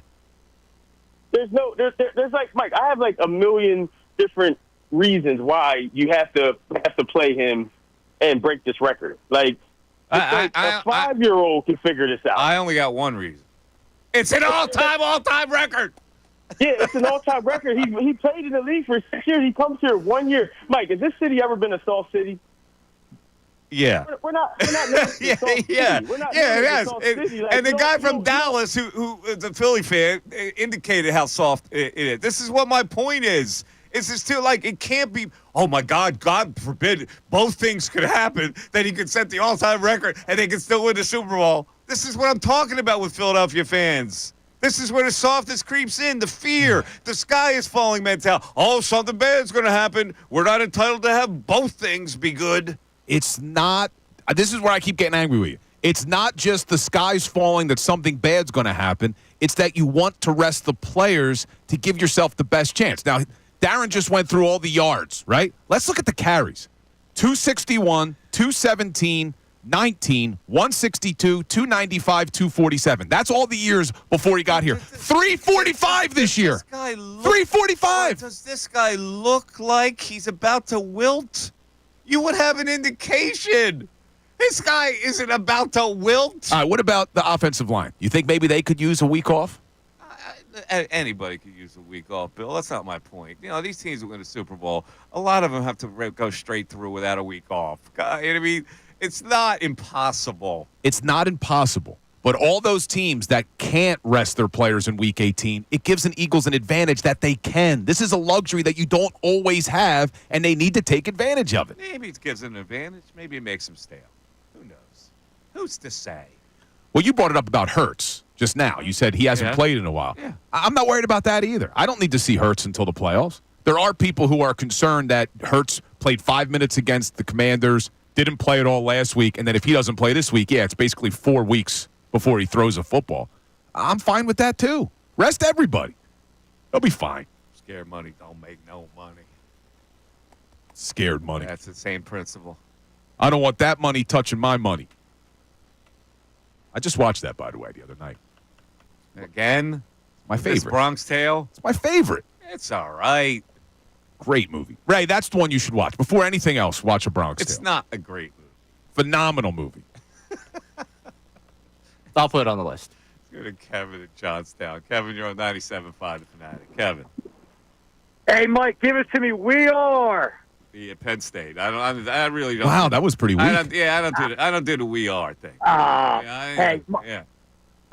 Come on, man. That's what irritates people when you do the we are thing, and that's when they say you're cultish and all that stuff. I know. We don't get I don't do that kind of stuff. It's like a car. If you drive the same car as somebody and you pass them, you give them a little beep. I go, what is that about? You don't do the Jeep wave? Yeah. Love the Jeep wave. I just got excited about all the Penn State talk going on here. But, hey, Mike, first of all, anyone who's been listening to you for any amount of time knows that you never have an agenda. That caller earlier was a joke. You come with your heart. So I'd love to have you back on the air again. I'm on the turf. Seeking out some talking point. Come on now. Yo, Kevin, the syrup is getting a little thick here, man. Come on. Kevin knows. I don't need this today. Kevin's from Johnstown. Yeah, no, man. I'm on the turnpike heading back. I've been listening to you for a long time. I'll be back on the app here once I hang up here. But hey, obviously I preface I'm a Penn State guy. I'm a Penn State alumni. If he had an offensive line, he would get the Heisman, not that stiff Baker Mayfield. This is an opportunity. A great person. He's that close. And like the text guy said earlier, we could get knocked out the first round, and then we can say, oh, my God, 100 yards. He would have broke a record that's been hanging around for decades. Give it to the guy, Mike. Give it to him. We can have both. That's what I'm saying, Kevin. Thank you. Well, he actually wasn't from Johnstown. I told you they don't pronounce the W from that part of the country. There's no W's. Yeah, it's a Pittsburgh-influenced dialect in Johnstown. That's far from here? I never heard of it. What? Johnstown. Yeah, never. Where's that at?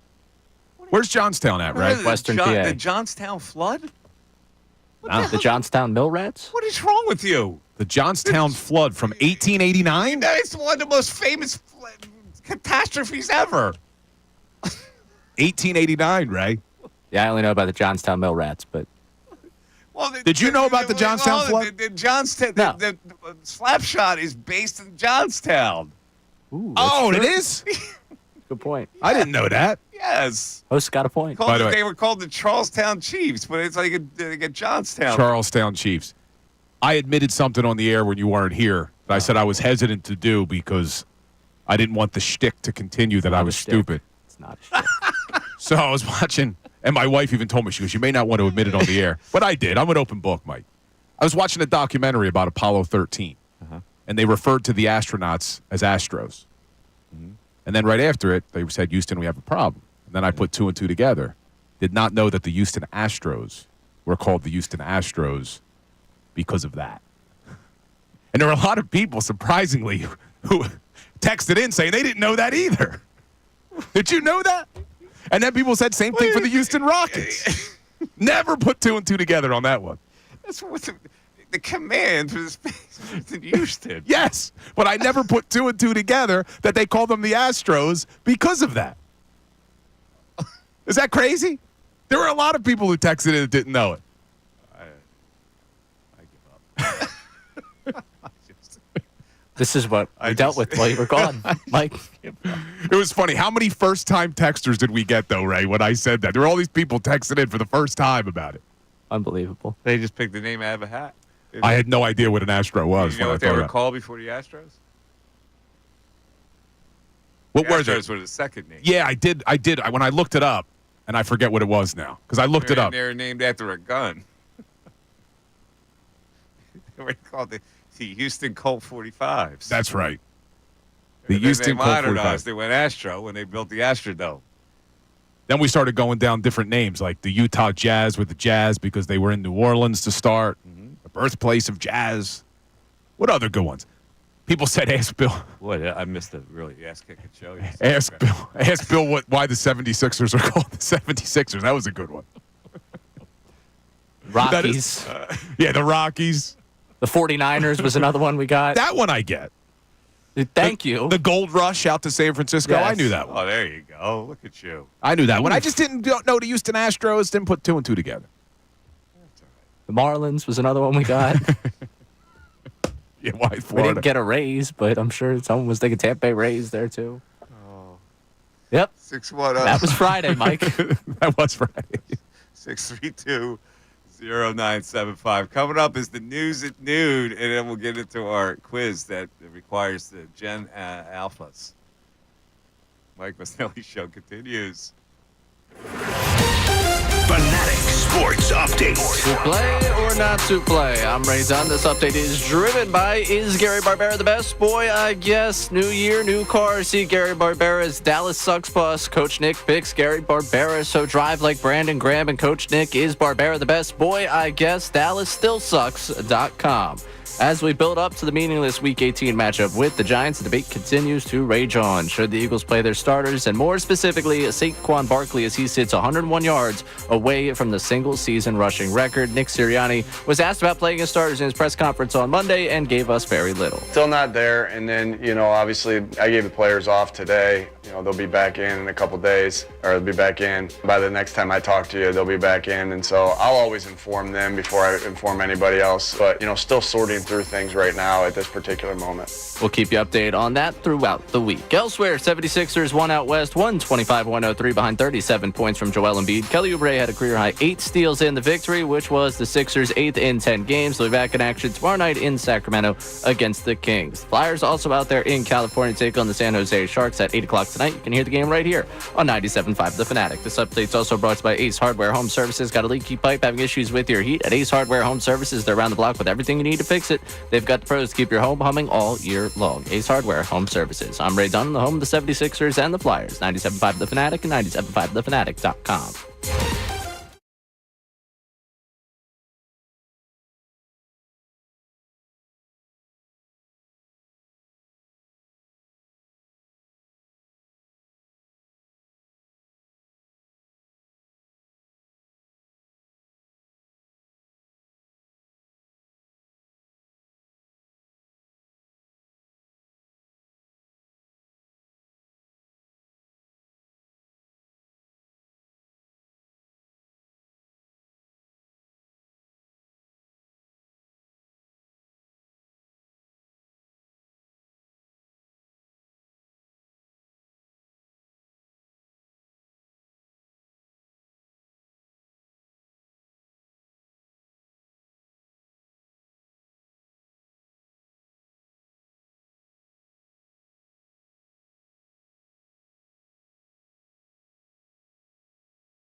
Mike Missanelli Show.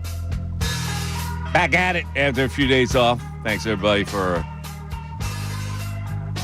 keeping it real with the boys while I was gone. Hey, just before we get to the news at noon, which we have scheduled up, it really bugs me when you go to a resort. First day I'm there, it doesn't dawn on me, this whole thing. I wandered down. I like to get to breakfast, so we wandered down to the pool. Nice pool. Oh, I think I know what you're going to say. It's like, I don't know, 11. Every lounge chair is banged out. Yeah. Now, and here's why.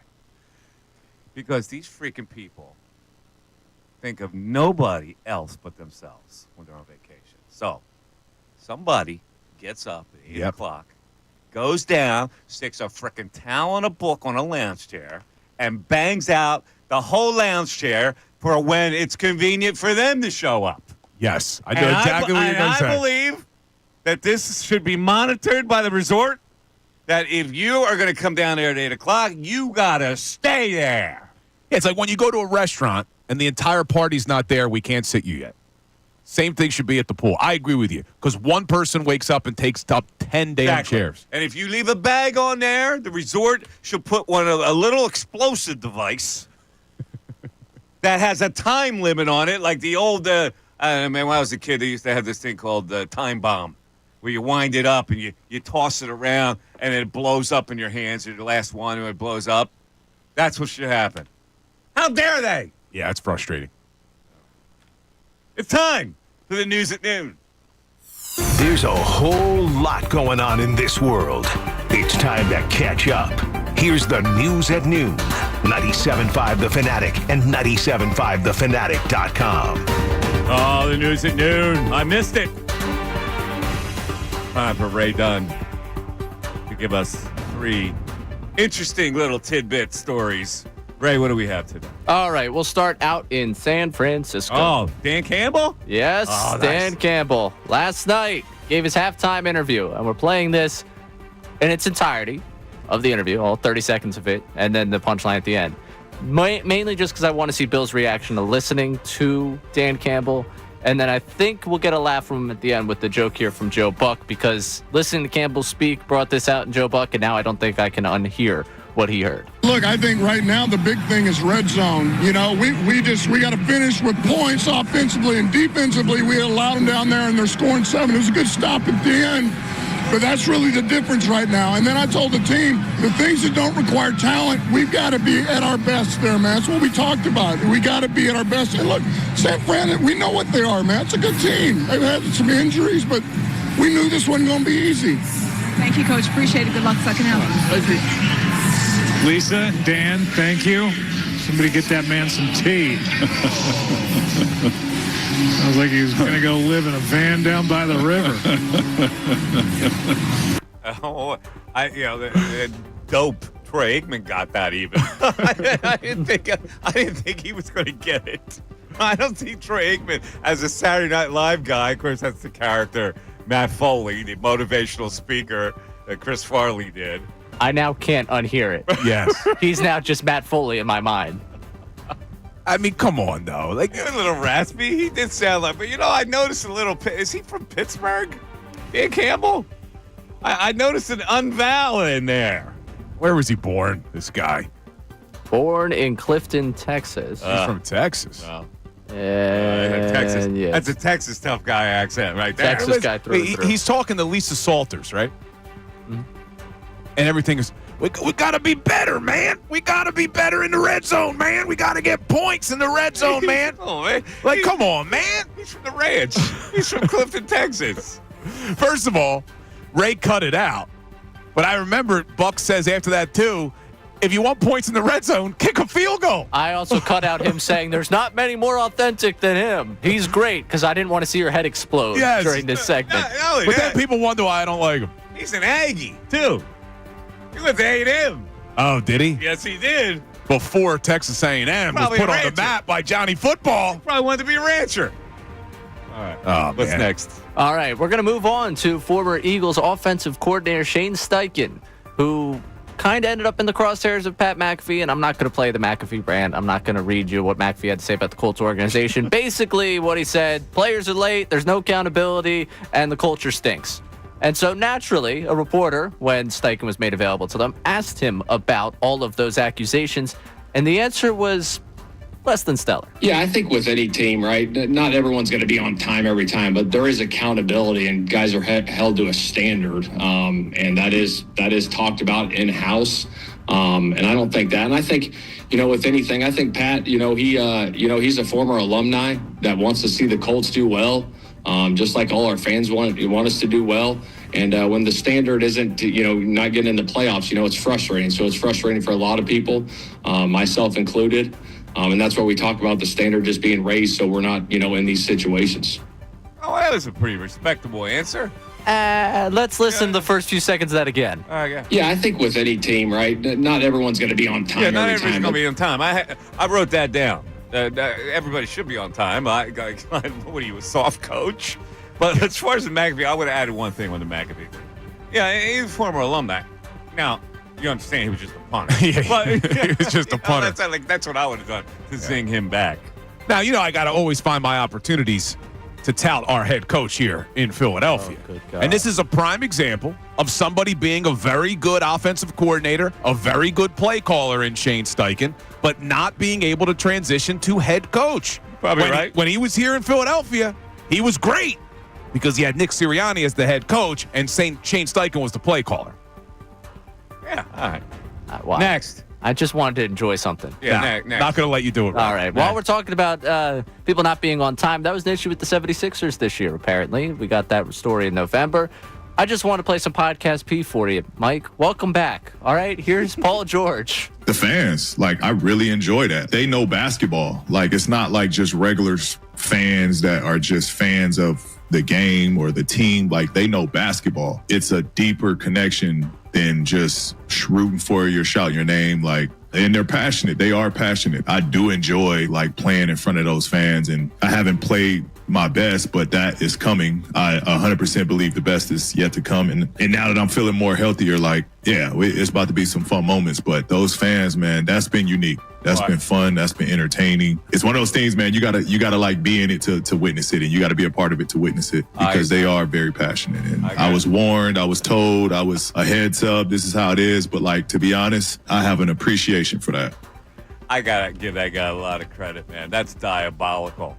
Here's the plan. Kiss their ass long enough to make them forget that I can play one and don't play two. That's beautiful. I got to give him a lot of credit. My man knows it. 3-0 since the game started what he's counting. doing there. You're right. You just kissed my ass, so I'm going to forget about the fact you had 9 points last night against Portland. Yeah, he's been struggling a little bit from the field. 3-0 in the games that count, guys. Yeah, but We're back. listen, the Sixers are hot, so I can't say anything about them. Who was it, 10 or 13, right? Yeah. They've won 10 of their last 13. They're back, baby. They're back. Season saved. They're 3-0 since the game started counting. NBA starts on Christmas. Everybody knows that. Right, you got 4 buddies that could play, but you could have beat Portland. Yeah.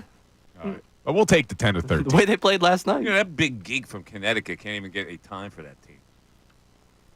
What was he selected? 2?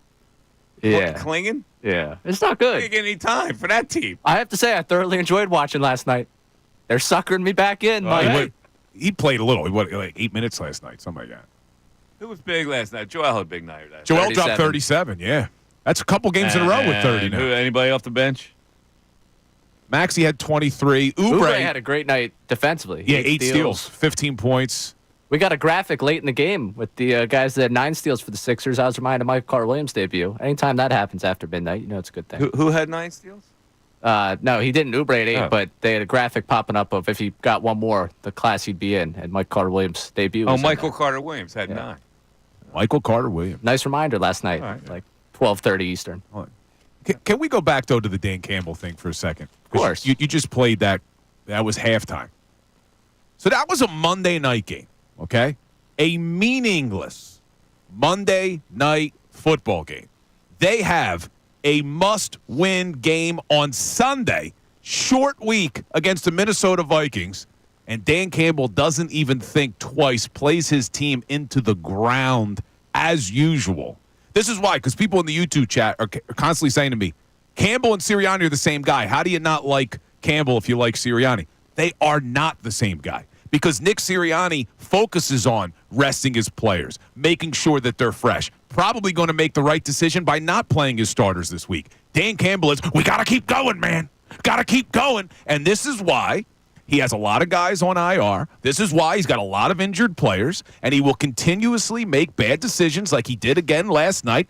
He was able to overcome it, but they didn't take points in the red zone. And then he says at halftime, we got to finish in the red zone. Well, kick a damn field goal, Dan. The guy never learns, and they will not go to the NFC Your Championship. obsessive love for Sirianni and your obsessive hate for Dan Campbell, I think you need therapy. I really do. You have obsessive love or hate either way. Do you know, Mike, because I didn't get a chance to tell you this yesterday, do you know that Nick Sirianni is now the only coach in Eagles franchise history to have multiple seasons of 13 or more wins? Not even Andy Reid did it. All that success that they had during the Andy Reid era, he never had 2 seasons of 13 or more wins. Sirianni's done it in 4 years here with the team. Hey, I can't call it.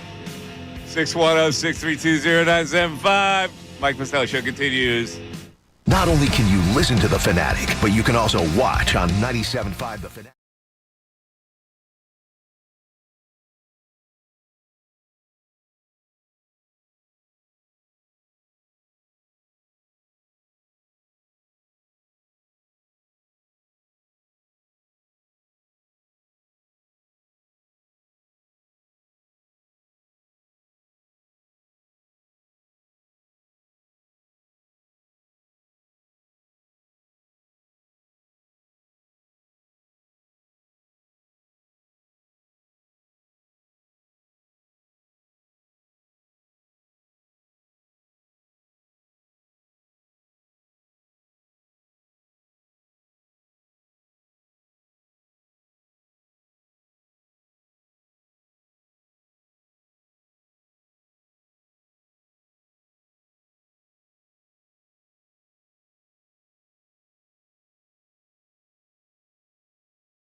Everybody out there, well, I'll tell you what, if you're a Penn State fan, you kind of like, your New Year's plans kind of went out the window. If you're a true fan, like you can't be out there partying when the Penn State game is on in the playoffs, can you?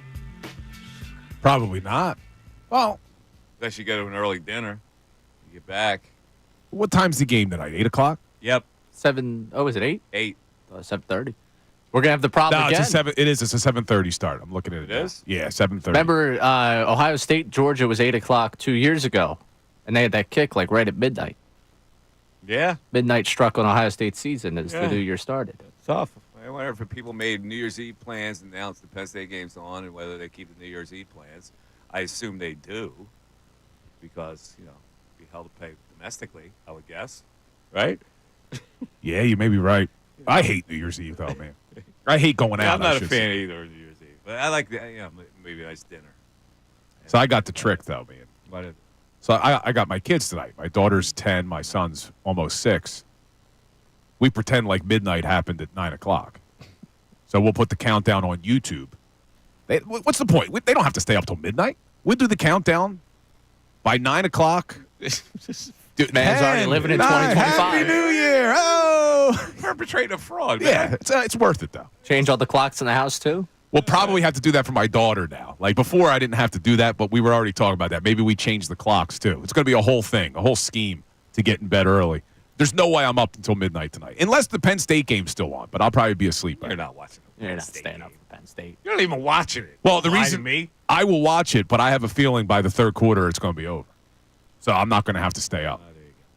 All right. Nice In save. any event, let me give you another couple quiz. This is for the year 2024, and the modern culture things that have happened that we should all know. That this quiz is claiming you would need help from a Gen Alpha youngin. All right, so let's go with this one. I'm all over this question. Taylor Swift released a new album in April. What's it called? I got this, too. It's Eras, the Tortured Poets Department, Midnights, or So High School. It's Eras. Yeah, that's because it was the Eras tour. Yeah, and was it not the Tortured Poets Department? I thought that was the one before her. She was just on the Eras tour. Yeah, the Eras tour, but that takes you through the Eras of her. Ray's right. Yeah, please. I'm on dating apps, man. It was the Tortured Poets Department. You got to know a little thing about the Tortured Look at Did you hear his Poets answer? Department. I'm on dating apps. Man, you listen to that for a little bit of, intel, all right? All right, there's the next one. Robert F.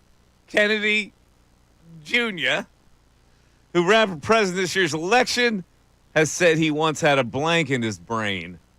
Well, that's easy. You don't know this? What are the 4 options? Clot. Oh, come on, dude. Tumor, worm, or bubble. Ray? No, Ray. No, Ray. You didn't know this, did you? No, You didn't know it. I only know it because I remember you saying something about it a few weeks ago. It was worm, you said, right, Ray? It is worm. All right, this is the last one. And I'm all over this one, too. I might be a Gen Alpha.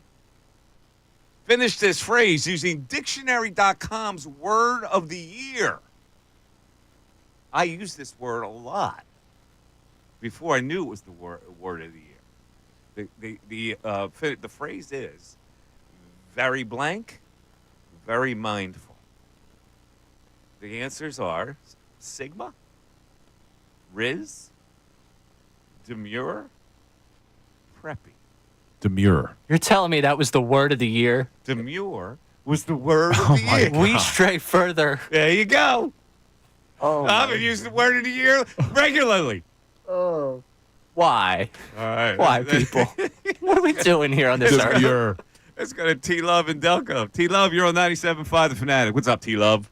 Yeah, man. Even the words by this generation is soft, man. It's just unbelievable, man. And yes, Mike, you are a baby boomer. Unless you, No, I'm not a baby boomer. Baby boomers were born after World War II ended. Unless you're in your 80s like my mother, you are a baby boomer. So stop. No. The baby boomer era happened after World War II ended. Yeah, it says 1946 to 1964. If you were born during that time, you're considered a baby boomer. Well, I kind of was, but that's I but I never baby boomer was my generation before me. No, you're right. It says the term baby boomers refers. My brother is kind of like a baby boomer. Yeah, it refers to the sharp increase in birth rates after World War II. Right. Yeah, he knows that. You know, I have to tell him. Anyway, yeah, man, Barkley, man. First of all, listen. Didn't we almost have it all? That is the mopiest loser song that you could have played, man. It's time to resurrect McFadden and Whitehead. Ain't no stopping us now. That's a man song. Philly guys, too, right? What? Yeah, Whitehead, Philly guy. Of course. Yeah, Philly. My boys. Yeah. Hey, listen, man. Barkley is a beast. He's a man. He's going to play. His line. These guys should be ready to play and open that lineup for him. And after he does, man, I would gift them. I'd have Rolexes ready for him. Already ready for him by halftime. You know what I'm saying? Oh, he's going to have to do gotta that. Play. This is have to do that. Big expense. Like making a hole in one, you got to buy a house.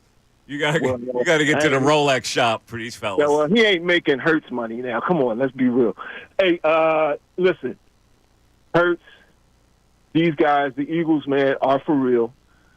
Saquon Barkley, this is a 40-year-old record. This is the anniversary of that record. This is kismet. Tell them what that means, Mike. Well, it's kismet. It's a connection. That it is what it is. All right, stop it, Mike. Anyway.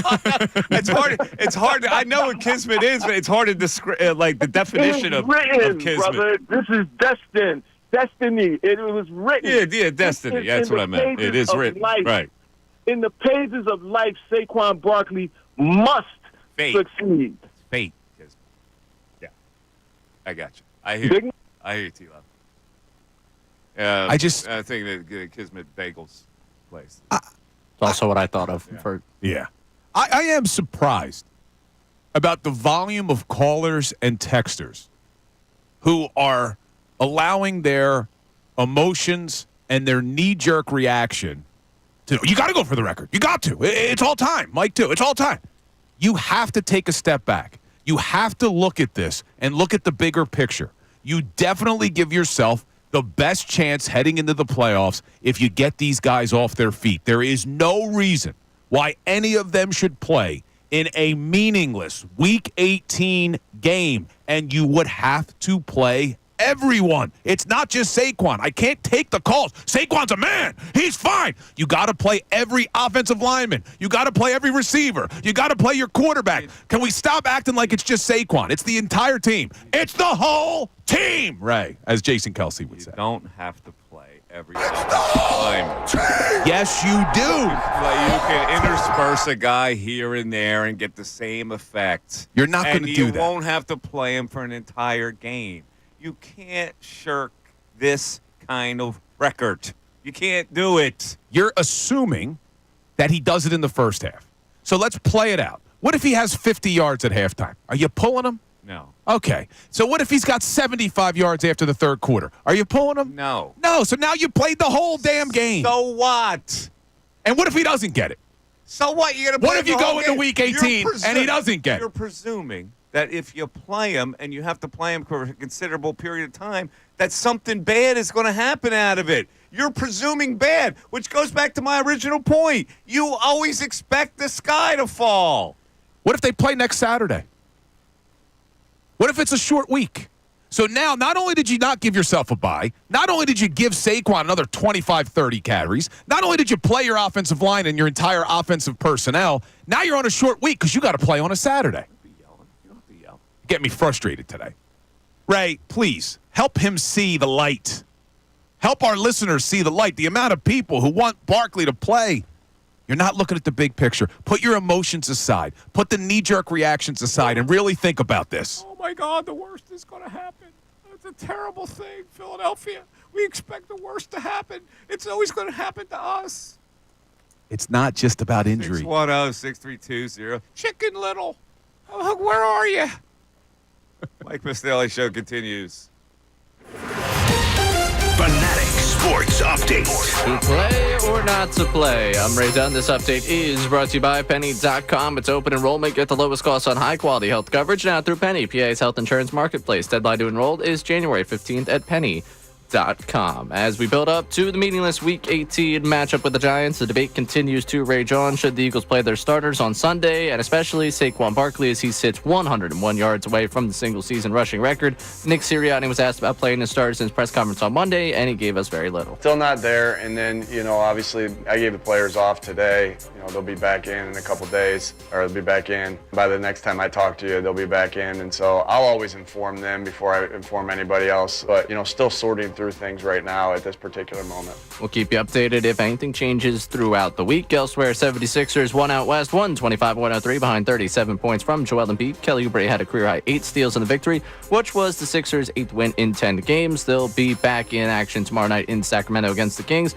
Flyers also out there in California. They're taking on the San Jose Sharks at 8 o'clock tonight. You can hear the game right here on 97.5 The Fanatic. I'm Ray Dunn, the home of the 76ers and the Flyers, 97.5 The Fanatic and 97.5thefanatic.com.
Missanelli Show. Oh, I'm sure we got a lot of text today, right? So, Ray, back to the text board. You know, this is an easy topic to discuss. Obviously, it's right out there for us. The bigger topic for me, well, I'm on the record. I think you should. If it's an all-time record, you can't not give him a chance to break that all-time record. I get the merits of a bye week that you create, resting up. I get all that. Yeah, but you're on the cusp of an all-time record. You cannot bench a guy and feel good about it. I just can't see that you can do that. But the bigger, for me, the bigger talking point is who they're going to play in the playoffs. And right now, the way it's set up, with them locked in at the number 2 seed, Green Bay comes to Philadelphia. Okay. Yeah, these two guys love Green Bay. They're afraid of Green Bay. You beat Green Bay there, and you got to beat either Minnesota or the Lions. Yeah, and that would be a home game. I get it. And then you have to go on the road for the NFC title game against Minnesota or the Lions, unless something different happens in the playoffs instead of chalk. So chalk would be that the Commanders would survive by going to the Rams and winning that game right now. That's the way it lines up. Yeah, it's not an easy path. It's not. Things didn't work out the way I was hoping. I wanted the Commanders in that wild card, but if the Commanders win, they're the 6th seed, which is probably going to happen because they have the Cowboys this week, right, Ray? So are we Cowboys fans? I guess. Maybe. You got to be a Cowboy fan. Yeah, it's a tough road, but I still look at this NFC. Eagles are the best team. I think they're the best team on paper. Doesn't always work out that way, but they're the best team on paper. Commanders are locked into the 6th, aren't they? No, they have to win. They do? Packers win and Commanders loss gets the Packers to the 6th. Okay. Yeah. So it's unlikely that the Commanders would lose to the Cowboys. But you know what's? I was just looking at the lines for this weekend. Mm-hmm. You're all about reading the line. Mm-hmm. If you look at the Giants-Eagles line, they're not playing their starters.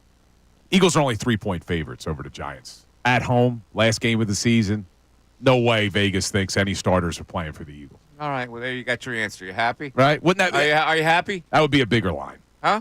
You happy? I am. I'm extremely happy. Good. And I'll be really happy come New Orleans. Come New Orleans. Go to Chuck in New York. Chuck, you're on 97.5 Fanatic. Chuck. Gentlemen. What's up, Chuck? Happy New Year, first and foremost. I feel like I've almost forgotten what I want to talk about. You guys have touched on so many different points. First place, Paul George crushed me on a parlay last night where I had Yabusele and I could have won $1,000. Didn't happen. Happy New Year to you, Paul George. But I'm going to agree with Bill here on resting the starters because let's not forget A.J. Brown's injury against the Giants last year, which, not to say that we would have won had he played against the Bucs, but, that was a big loss for us. And certainly would have given you a better chance with A.J., no doubt. It was like a fluke injury, though, that, really cost us a big portion of, a game. And I totally agree with you. It's you can't just – it's not basketball. It's not like we're throwing Allen Iverson out there. It's you got to throw the whole team out there for Saquon to get it. And the last thing I would want is Landon Dickerson to take an injury or anybody to take an injury just by playing. We don't need that. We need a team that is going to be healthy and ready to roll for the playoffs, in my opinion. I agree with you. Again, you're rounding it off that something bad's going to happen. And being the bastion of positivity, I believe that you can have both. And why not? We're this close to having both. Mike, I don't disagree with you. We can have both, but it's just more we can have both, but why risk both? Why? For what?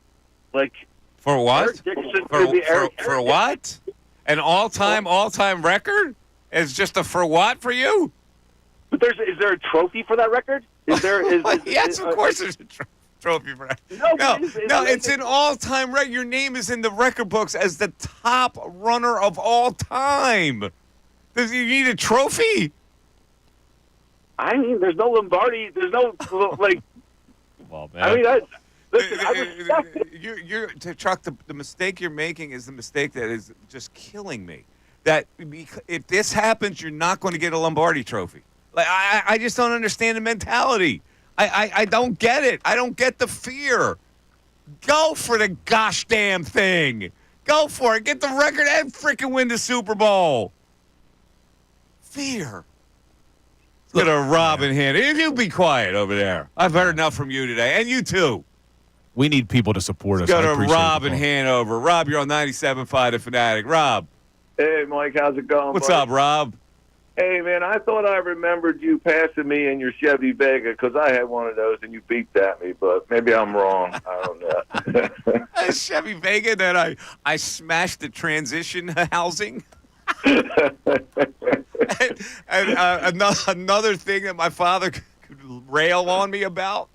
Oh, yeah. Oh, hey, since we're all doing these hypotheticals, we're out in the hallway and the meeting's going for 30 minutes, and you could hear a pin drop. The players come out.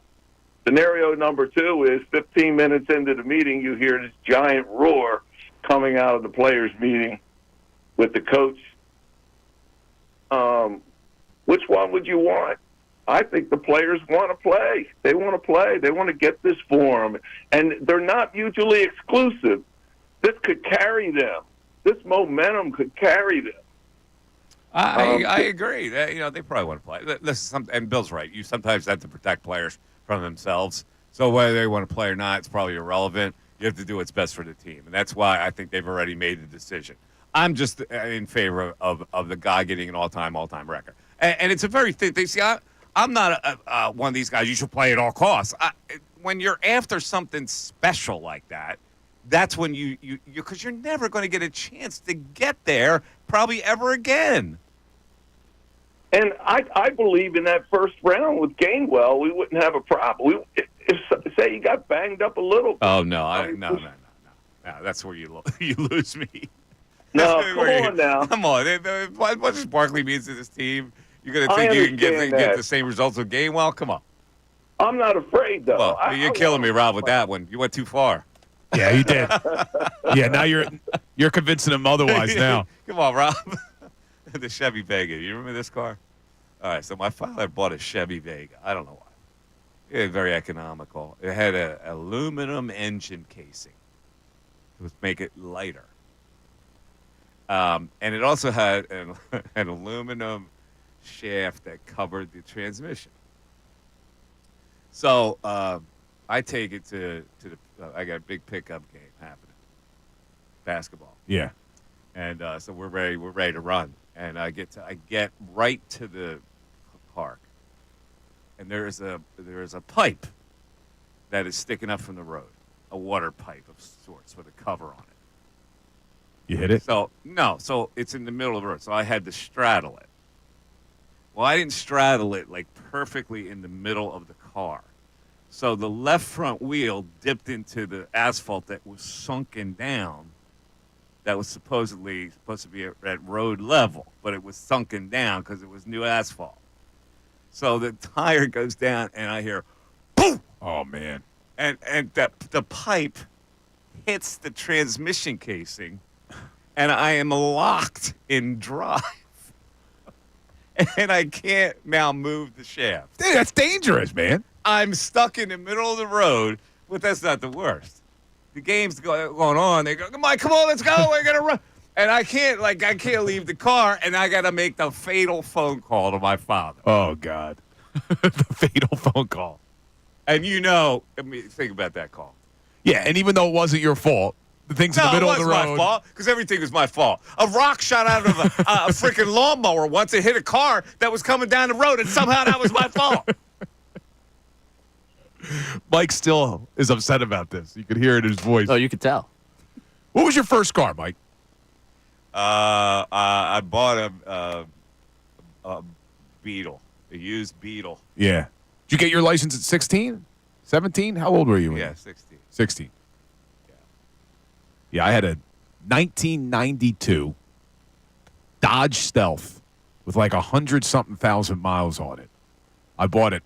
Loved that car, man. Loved that car. It's funny because a Beetle, they were cheap. Like they were still going. That was an economical car. Yeah. So I remember going to a used car lot, and I saw this like baby blue. Like I like that color. I go, I take it for a test ride. I'm ready to buy it. And my uncle was like one of these car guys, and I took it home, and my uncle goes to look at it, and he opens he takes the mat off the driver's side floor, and there's literally a hole in the chassis. You wouldn't need the Wawa bottle. You got a hole in this car. Take it back. You wouldn't need the Wawa bottle, though, Mike. No, I wouldn't, I guess. All right, let's go to Robert in Collegeville. Robert, you're on 97.5 The Fanatic. Robert. Hey, guys. How you doing? Happy New Year. What's up, Robert? So, hey, a lot of things you guys talked about, but I want to keep the main point first. So Saquon Barkley, it's not just about him, right? In my mind, it's obvious. There's very few teams who are lucky enough to get a bye week. And we have a chance to get a bye week. I mean, Detroit and Minnesota have a better record than us, and they have a must-win game in Week 18. So for me, it's like, how do you not take the option, especially when our bye week was like 12 weeks ago? So we are one of the only teams in the playoffs who've now played 12 weeks in a row, every offensive lineman, and we've been lucky enough, we've been blessed that we haven't had that many injuries. So I just don't see the chance of risking it. And Mike, I gotta say something to you, man. I love you. I love listening to your show, but you sound like you're the fan of the Tennessee Titans or Jacksonville Jaguars. Like the rushing record, like we're never gonna have this chance to win this again. I mean, who remembers? No. I didn't say you're never going to have a chance to win. Super Bowls. Robert, I didn't say we're never going to have a chance to win this again. I said you're never going to have a chance to get this kind of a record. This is an all-time record.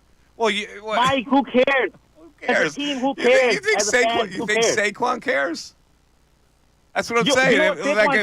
Are you going to be that hard-hearted of a coach? Mike.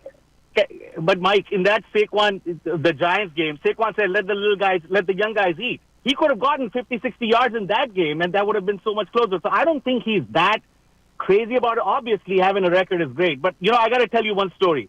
Tom Brady's father was watching a baseball game, and he was shunned out of the Pro Bowl one year. And a reporter came to him and is like, hey, how do you feel Tom not making to the Pro Bowl? And he says, my son suits up for the Super Bowl, not the Pro Bowl. So I'm just saying, it's asinine to go play everybody when you play 13 weeks in a row. You just related the Pro Bowl to an all-time record. It's not the same. This is a very specific mantle that you're on. Did you remember who has the highest passing yards or receiving yards? Do you remember the numbers? I know who has the highest rushing record. I know that. That's what I know. I don't know the other 8, but I know the guy who's number 1. Let's go to Epps in Philly. Epps, you're on 97.5 The Fanatic. Epps. Hey, fellas. Mike, Bill, well, first of all, let me say, my first car was a 96 Nissan Sentra. That was my first car. And the Chevy Nova, that's a nice vehicle, man, for a first car. But with that out there, I have a Nova. I had a Vega. That was a piece of crap. Now the Nissan, I'll tell you what, that Nissan car that you had was reliable, man. You could put 200,000 miles on that. Yeah, Nissans are reliable. I had 230,000 miles. I knew it. And I probably had about 200,000 when I first got it. Yep. I was about 17. Reliable car, baby. But so, fellas, I'm gonna say, Bill, I feel you, man. I feel you on, thinking of the players and putting the team in the best possibility to win. With that being said, play Saquon Barkley and go for this rushing record. The reason why I say, here's my premonition. He's actually going to have a record. The record is going to be 21-11. He's going to rush for 2,111 yards. That's my premonition. I'll get the record, and but you know what? That could prevent them from winning the Super Bowl. F's. What everybody around here is worried about. If he gets the record, then you can't have both. You know what I'm saying? Man, and that's the funny thing about it. It's like, why not? Okay, I don't like the term YOLO, but at the same time, it's like, why can't we have both? Here's my thing, and I feel like the last caller, he was saying, you play if the players all want to play, why not go for it? And I get what you were saying. This is why the coaches come in what's best for the players. But with that being said, does that not have some momentum of playing the players if they want to play? And if they all want to play, why not just go out for the first quarter? Maybe stretch it to the second quarter and let them go for it. If they don't go. But here's Bill's saying, then you trap yourself. Because then if you don't get it, then it stretches to the third quarter. And then if it stretches into the fourth quarter, somebody gets hurt, and you blow your whole season. That's what Bill's afraid of. Yeah, I feel like that's, what's the word, pessimistic? Yeah, totally pessimistic. It's chicken pessimistic. Yeah, come on. But I'm not even worried that somebody gets hurt. Yeah, that's a part of the decision making. It's just not giving your guys the week off. You give yourself a better chance by being fresh in the playoffs, by getting that week off. And that caller called in about 13 straight weeks. Here's the bye weeks for all the playoff teams in the NFC. Detroit also had their bye week in week 5. The Rams and the Vikings both had their bye weeks in week 6.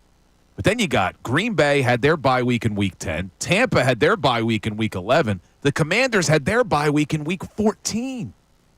That's an advantage for those 3 teams that had those late bye weeks. And the Eagles, unlike the Vikings and the Lions, can use this week as a bye week, which they can't. It's an advantage to be able to rest your players. Now, one of those teams, Vikings or Lions, is going to get a bye week next week. 99 out of 100 times, I would agree with you. Not when there's an all-time record at stake. I mean, that's the only thing that I would agree with you. Let me ask you agree with you. Not when an all-time record is at stake. But why would you agree with me if there wasn't an all-time record at stake? Because there's no incentive for greatness. The great part of it is you get that all-time record. Eric Dickerson becomes second place. You're the guy at this point. Who's the all-time leading runner? It's Saquon Barkley. But I want to take this further. Why would you not play your starters in Week 18 if the game didn't mean anything and there was no all-time record at stake? Why would you do that? To give them a rest. To give them a rest. Yeah, I'm agreeing with you. So you're agreeing that it gives them a better chance to win a Super Bowl. But I also saying that you can do both. And I'm also saying that, okay, I get what you're saying. The trump card is this all-timer. That's what I'm saying to you. Anything short of that, I would agree with you and say you shouldn't play the starters. All right. Let me give you a couple of these. First of all, let's go to the text board where we have a contrary text. Yes, Brian from Coatesville here. Long-time Missanelli listener, never called or texted, but this topic has me yelling at my screen.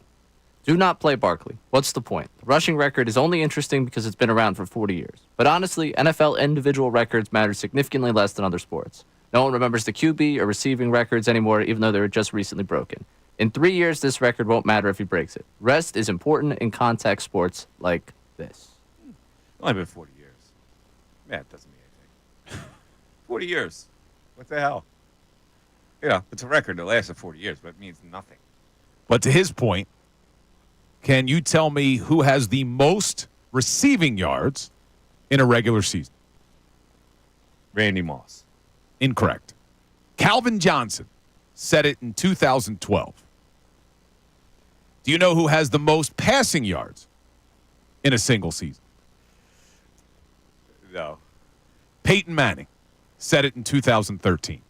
So the fact that we can't even say who has the most passing yards in a single season and who has the most receiving yards in a single season is telling us that it's not as important as we are making it out to be. We are knee-jerking. We are allowing our emotions to get the best of us here. The best thing to do is to rest all of your offensive starters. You know why you don't think that Peyton Manning's record is so special? He didn't play for the Eagles. If he played for the Eagles, you would think it would be very special. That's true. But Saquon now has the Eagles record. He has the most rushing yards, the most scrimmage yards. Eagles record, a team record doesn't matter. All right, as we go into the break, let me get back to this quiz, that modern culture quiz that we all should know, but we probably all don't. I know this one. A piece of fruit duct taped to a wall sold for $6.2 million at an art auction in November. What was it? No clue. I don't even need it. I don't even need the choices. Banana? You it know was this? a banana, Ray. That's Correcto mundo. What the hell was this? Bill, of course, not paying attention to life at all. Wait. Has no idea that this happened in November. He was 6 page deeps into Nick Sirianni's football reference page. Yeah, man, I do my research on football. I don't care about a banana taped to a wall. It sold for $6 million? Why? What was so special about this banana? All it does is win, man. It happened in November, Bill. Were you alive in November? Last month. 610-632. You might have been fighting the Jaguars fight that week. Maybe I was. 0975. Mike Missanelli Show continues. Fanatic Sports Update. To play or not to play, I'm Ray Dunn.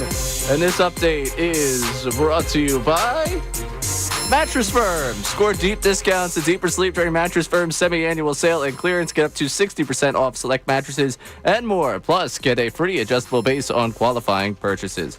As we build up to the meaningless Week 18 matchup with the Giants, the debate continues to rage on. Should the Eagles play their starters on Sunday, especially with Saquon Barkley sitting just 101 yards from the single-season rushing record? Nick Sirianni was asked about playing his starters in his press conference on Monday, and he gave us very little. Still not there, and then, obviously I gave the players off today. They'll be back in a couple days, or they'll be back in. By the next time I talk to you, they'll be back in, and so I'll always inform them before I inform anybody else. But, still sorting through things right now at this particular moment.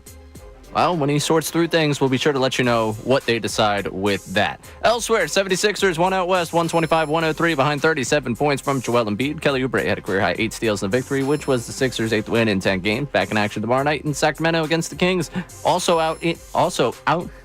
in action out in California are the Flyers. They're taking on the San Jose Sharks at 8 o'clock. You can listen to the game right here on 97.5 The Fanatic. I'm Ray Dunn on the home of the 76ers and the Flyers, 97.5 The Fanatic.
Holding court. But of course, I got to give my opinion on the Saquon Barkley thing. Now, I got to think that the Eagles are ready to decide what's going to happen. And it's an all-time record. You can't possibly deny a guy a chance. This is a players' league, okay? It's not a coach's league. It's a players' league. You cannot deprive a player of some kind of marketability, like setting the all-time rushing record. A player who has a chance to break an all-time record. Are you going to tell me that you're going to deprive him of that? You're going to bench Cal Ripken from setting the all-time play streak? You can't possibly do it as a head coach. You can't do it to the guy himself. This is an all-time record. It's not a team record. It's an all-time record. Mike and Bill have been pleading their cases. Here's where the problem is, though. It's not just Saquon that would have to play in Week 18. So you got to remember, this team hasn't had a bye week since Week 5. But the fact that there is no bye week and you haven't had one for 12 or 13 weeks, you couldn't go into this game and just play Saquon. So now you're playing the offensive line, you're playing your wide receivers, you're playing your tight end, you're probably playing Jalen Hurts in a meaningless game. I get it. It's an all-time record, Mike, but the goal coming into the season wasn't we want to set the all-time rushing record, is we want to win a Super Bowl. The goal coming into the season, you never even thought about it. You're on the cusp of it now. You can't evaluate what you thought at the beginning of the year and bring it to this point. You're on the cusp of it. Who thought they'd be on the cusp? When you're on the cusp of something, a no-hitter, something significant, an achievement that will last a lifetime, how could you deprive a guy of it? The Mike Missanelli Show Holding Court is brought to you by Grunko Law, your law firm when you need help because of an injury. We treat every case like it's Dallas Week. Pray for peace, prepare for trial. Now back to Mike Missanelli on 97.5 The Fanatic and 97.5thefanatic.com. Well, apparently I like the word cusp. I said it about 14 times there. It's got a ring to it. Cusp. Anyway, it's the Mike Missanelli Show. 1 o'clock hour is brought to us by Ferguson HVAC Line Conklin. If you're an HVAC contractor, your equipment, parts, and supplies for every heating and cooling job can be gotten at one of Ferguson's counter locations, Ben Salem, King of Prussia, and Sauket, or Westchester. You know, tomorrow I believe that we have a medley of hits that we're playing for the people. Yeah, New Year's Day. I think from 8 to 12 is Talk Stars. Then from 12 to 1 will be the top 10 stories of the we all filed our top 10 Philadelphia sports stories. And you'll hear them tomorrow, so I won't give it away. But guess what? Not my number one was. I'm looking back at what I wrote. What was my number one sports story of the year? Phillies. I'm the dumbest coach in the world. The Phillies? No. Sirianni? It was the Eagles. After starting 10-1, the Eagles lose 6 of their next 7 games and get drubbed in the first playoff game of the Tampa Bay Buccaneers in Tampa. Owner Jeffrey Lurie is so incensed that he immediately goes on a quick vacation to St. Martin. Yeah, I guess technically that's 2024. Delaying the fate of head coach Nick Sirianni. Now, how about mine? I'm looking at my number one that I put for top 10 sports stories in Philadelphia. You would have thought that I was psychic and could see ahead. Eagles signed Saquon Barkley. I put that as the number one sports story for this season, for this year, because of the impact that it has had on this Eagles football team. And now look at us. New Year's Eve and yesterday, full board all day long talking about who? Saquon Barkley. You know what my number 11 was? They only asked for 10. You know what my number 11 was? What was that? Mike Missanelli's return to 97.5 The Fanatic. Didn't make the cut. Did not make the cut. Although our program director did write back and say, I love number 11. You think you could have thrown me a bone in your top 10 list? Huh? Nah. All right, let's get back to the phones for the people here on a New Year's Eve. Whatever you're planning, if you have interesting plans tonight for New Year's Eve, let me know what they are. It's really tough to get a reservation for dinner at a good hour for New Year's Eve, you know? Yeah, it's terrible. And I don't know what people do. Do they go to these parties, these catered events? You know, did your golf club have anything? Yeah, so my golf club, and I did it last year. I couldn't do it because we're on the air right now. They do New Year's Eve at noon, and they do this big thing so you could bring your kids. and they drop the ball. There's like balloons that fall from the ceiling and all at noon. They're doing it right now, and that was pretty fun. Like doing it during the day, and then you get home. You're not ushering the new year with anybody. Yeah, but you got kids, man. It's easier to do it this way. So I did that last year. But they're not doing anything tonight. You gotta have the New Year's Eve like Godfather too.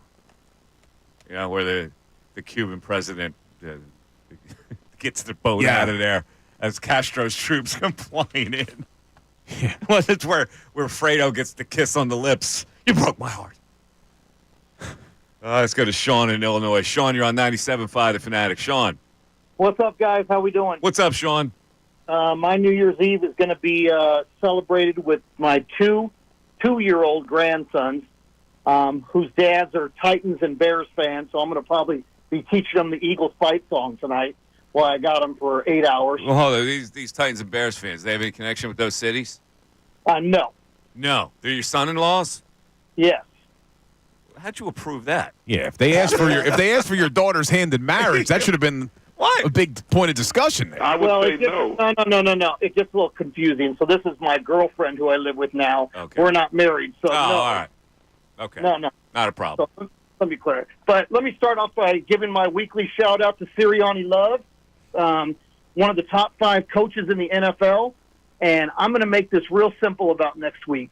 Sirianni is a player's coach. He is going to get with that team. They are going to make the correct decision on what they're going to do next week. I truly believe they're going to sit everybody, but if they don't, what am I going to do? I'm going to root like hell that Barkley gets that record and that nobody gets hurt. But I'm going to stand behind whatever decision they make as a team because that's what we got to do as fans. We got to believe that they're on the right path. They're going to do the right thing. Is that record important? Yes, it's important. It's a huge record for the city of Philadelphia. But I'm going to believe in Sirianni just like I have every year. And again, top 5 coach, he's going to make the right decision. Oh, my God. Thank you. Hey, Happy New Year Hell to you, yeah. Sean in Illinois. So much good. I'm the smartest coach in the world. We all fertilize. Sean knows, man. He knows. Brian on my Twitter, which is Mike Miss 25, he also tags you and Ray. Can you imagine if the Eagles don't win the Super Bowl and Saquon sits Sunday and loses a chance in the record? Mike Miss might lose his mind. Yeah, that would be tough, man. That would be tough. But you can't use that hypothetical and not use the other one. Like, what if they do play on Sunday? Somebody gets hurt, and that's the reason they don't go to the Super Bowl. Now, that's not my reasoning for not wanting them to play. I'm not as worried about injury. I just think it gives you the best chance to give them the rest. But you can't deny the fact that football is a very tough sport. Injuries happen. God forbid someone got hurt this week in a meaningless game. Be terrible, dude. Terrible. Yeah. All right. I've been waiting to hear from him New Year's Eve because I'm curious to know what his New Year's Eve plans are. The great Ish from Levittown. Ish, what are you doing for New Year's?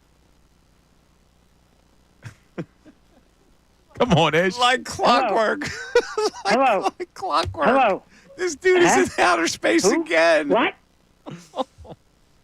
Oh, I don't Ish. like tardiness. Hold on a second. What's the matter with you? Put him on hold. Ish tried. This dude. He tried yesterday to take a shot at Ray. Oh, he did? He needs new Ray material. shut him down? Nah, His material stinks. it just wasn't. It wasn't good yesterday. Honestly, I didn't even understand what he was trying to make fun of you about What do you yesterday. think Ish is doing for New Year's? What's the Ish plan? I don't know. It's a good question. I kind of hope he's on the line next time you go to him. I want to hear it. You think Ish is a New Year's Eve bar hopper? No. No? I wish. What do you- I really hope so. What do you think he does?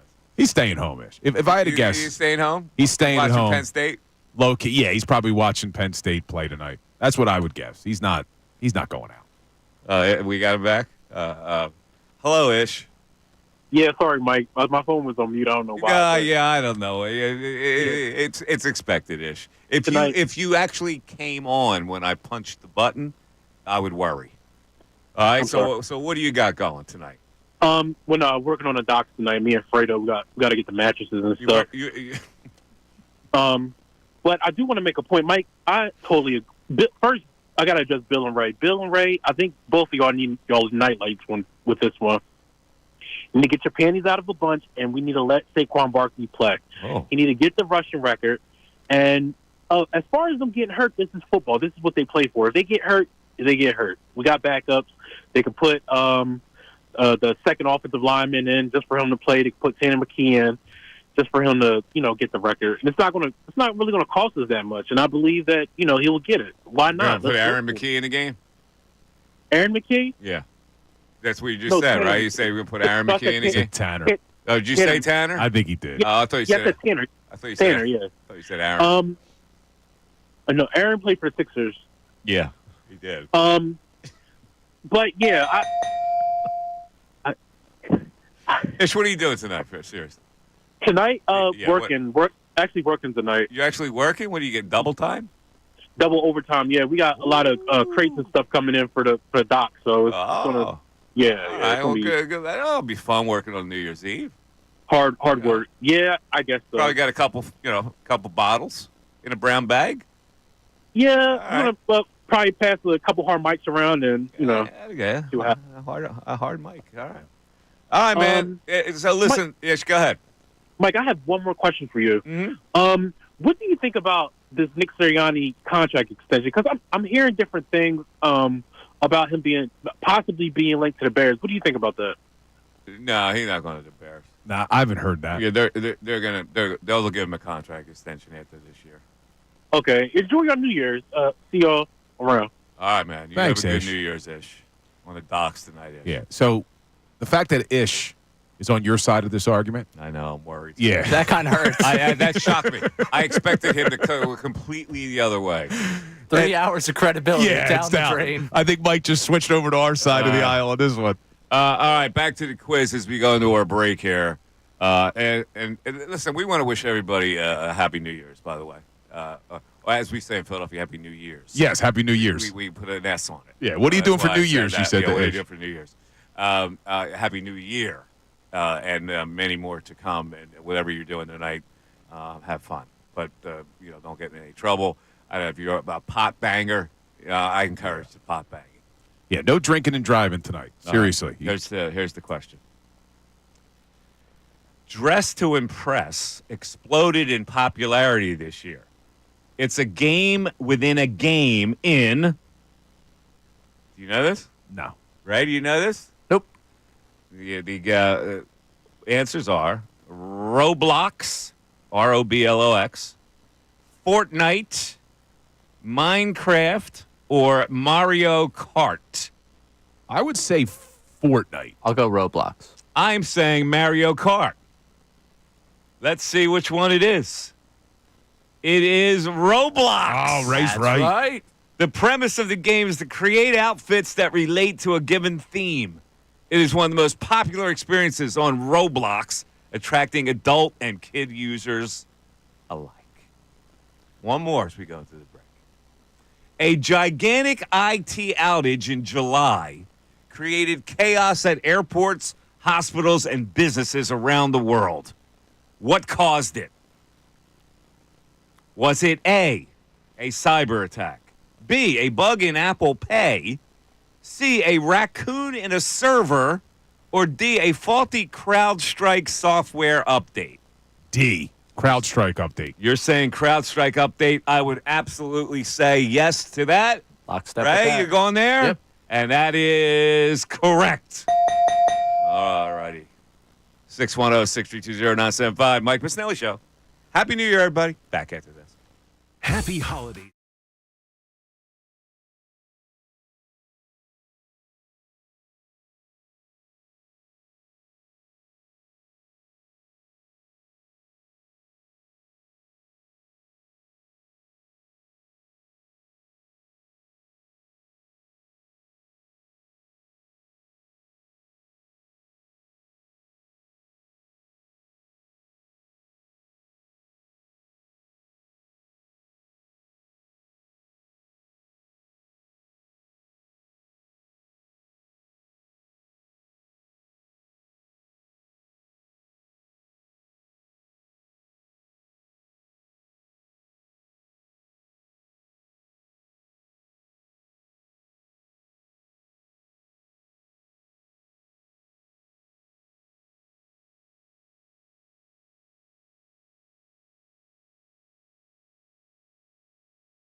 to New Year's Eve.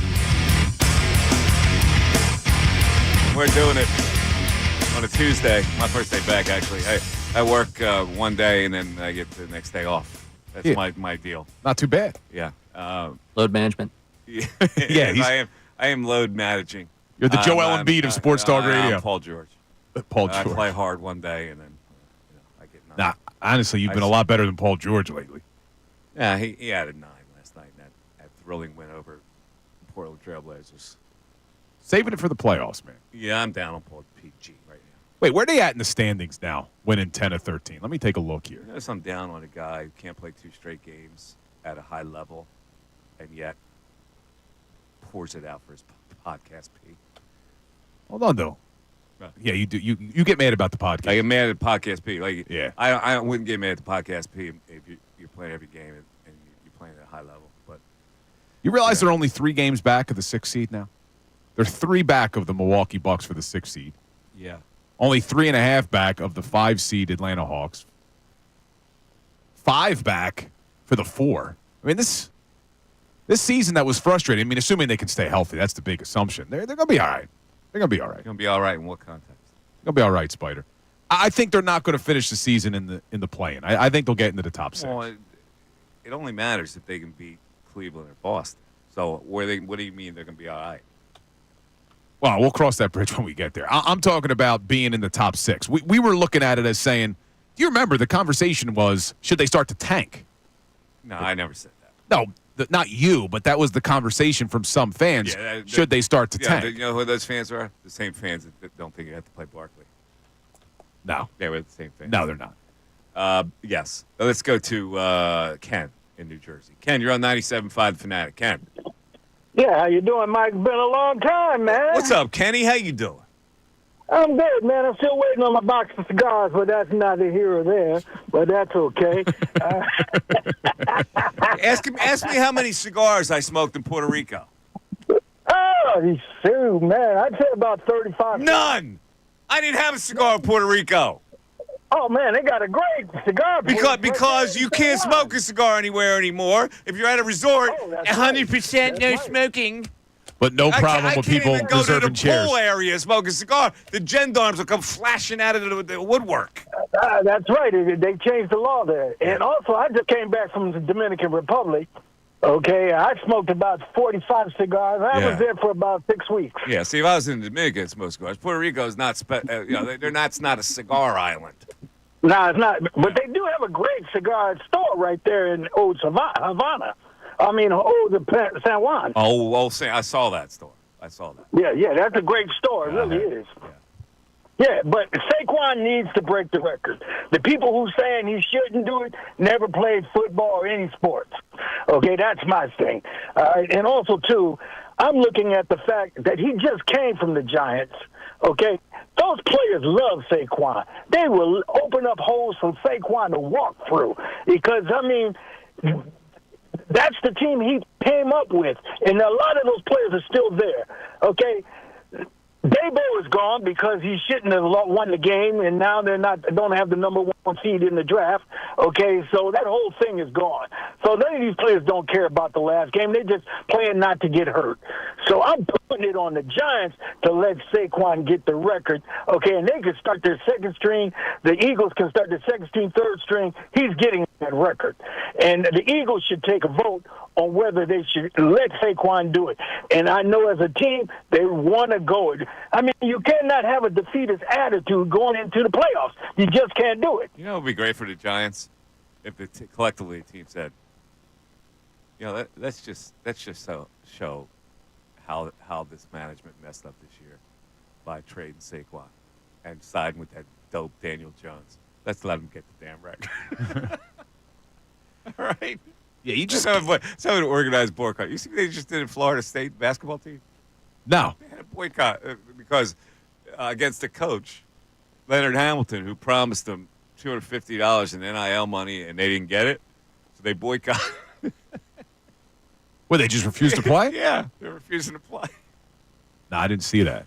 Yeah. But so Ken says, though, anyone saying that they should rest Saquon never played football or any sports, and then goes on to say that because the Giants used to play with Saquon, that they're just going to roll over and let him get the yardage. I think it's the complete opposite. Like, if you ever played football, one, you know how important it would be to get a week's rest. And at the same time, you know if you're on the other side, even if Saquon Barkley's your friend, you're not going to just be like, yeah, Saquon, run me over, truck me.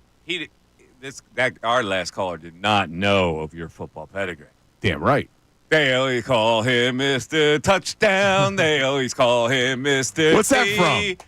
And that he can run and he can throw. Give him the ball and just look at him go. What I'm saying is you can't go out on a football field, especially at the NFL level, and half-ass it. The Giants are not going to go out there and say, sure, Saquon, run me over, man, because I want to see you get this record. It's a physical sport. You're either all in or you're going to get hurt. You can't go into a point. You're not chasing him down. Yeah, maybe they're not giving the once he gets behind extra you, effort. It's like, screw that. Far of it. Yeah. Far of it. Ray wants them to take the opening kickoff, kneel it at the 1, and then hand it to Saquon, let him go 99, and then the next drive he needs 2 yards and then put him on the bench. Far of it. That would be the record that would then have an asterisk. Yeah, it would. All right, Vic Fangio. Let's just give Bill bouquets here as we go into our next break. Fangio just heaping praise. And he don't pull punches, man. Of course, he's asked a loaded question. What's he going to say? But here's Fangio lauding the job that Nick Sirianni has done. Yeah, I think he's done a great job coaching the team and having these guys prepared mentally and emotionally. Done a great job leading the staff. You know, he's got good messages every week, tailored to the team we're playing and tailored to us as a team. I think he's done a fantastic job. Look at that. Fantastic job, Ray. Fantastic. That's coming from Vic Fangio, who we always say, you don't lie at press conferences. And for the first time he did. I kind of thought he was going to say this. Well, what do you think of the job Fangio did? He went the opposite way with it. So how about this? Our buddy Johnny Sunshine, John Clark, he just tweeted it. Hola? Nick Sirianni has 47 wins in his first 4 seasons as Eagles head coach.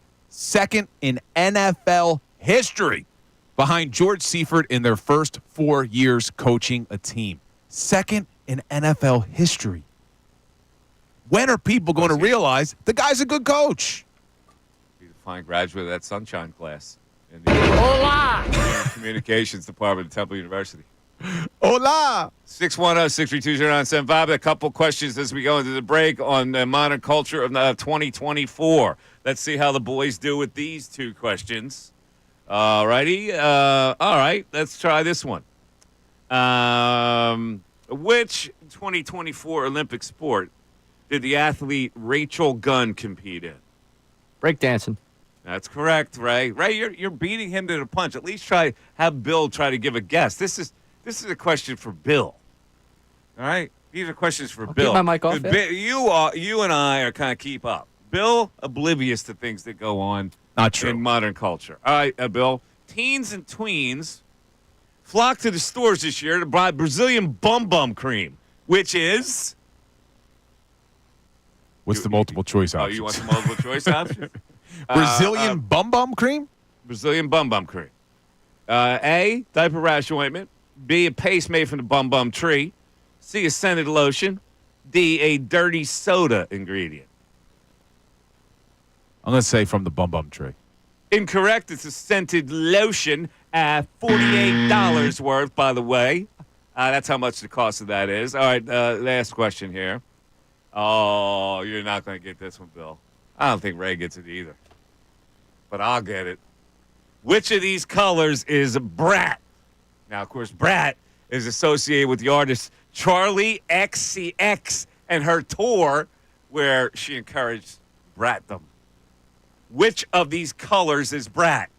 Is it violet, aqua, lime green, magenta? It's lime green.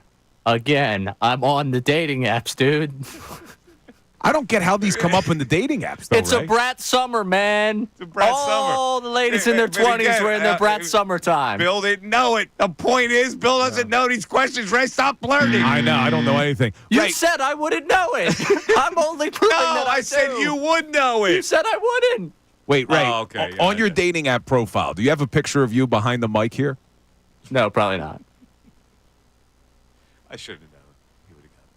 Yeah, I mean, come on. That was my That's the tortured poet department. Yeah, there you go. By the way, interesting news came out. We could talk about it on the other side of who the CBS broadcast is going to be for the Eagles-Giants this week. Could that change having Saquon Barkley go for it? I'll explain it on the other side, Michael. I'm perplexed. Back after this. Fanatic Sports Update. To play or not to play? I'm Ray Dunn. This update is brought to you by Barrett Knuckle Fighting Championships. Coming January 25th, the biggest fighting event ever to hit Philadelphia. Knuckle Mania 5 from Barrett Knuckle Fighting Championships Saturday, January 25th at Wells Fargo Center. As we build up to the meaningless Week 18 matchup with the Giants, the debate continues to rage on. Should the Eagles play their stars on Sunday as Saquon Barkley sits 101 yards away from the single-season rushing record? Nick Sirianni was asked about playing his starters in his press conference on Monday and gave us very little. Still not there, and then, obviously I gave the players off today.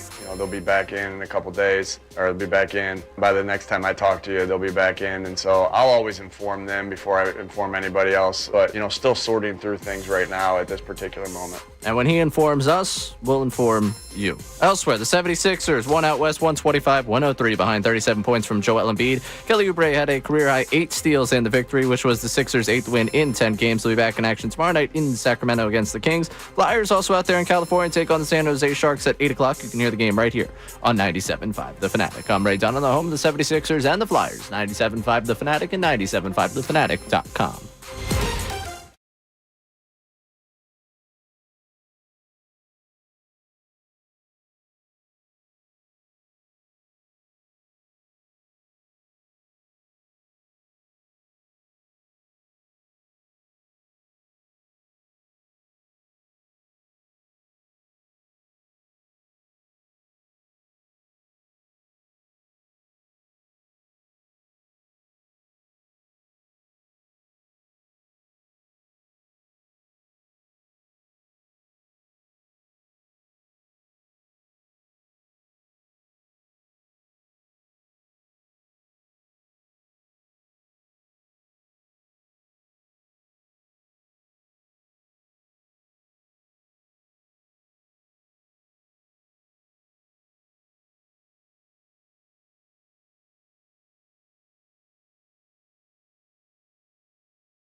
course, you got some football going on today. And New Year's Eve football, New Year's Day football.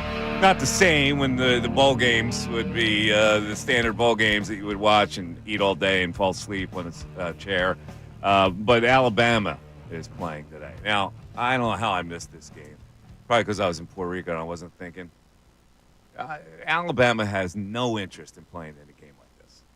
And they're getting beat by Michigan. Michigan went up 16-0 in the first quarter. I would have bet $1 million on Michigan in this game. And I missed it. Yeah, I guess for Alabama, after you play for national titles year after year after year, this means nothing. Nothing. Yeah. So in the games today, like Louisville, Washington, does anybody really care about that game? South Carolina, Illinois, nobody cares about that game either. Baylor, LSU. And then you got the Penn State, Boise State game. Yeah, and then 3 good ones tomorrow. So starting tonight at 7:30, then you got some good games. Before we get away from this, I do want to ask if you were able to catch any or just the final score of Toledo Pitt. No, I did not.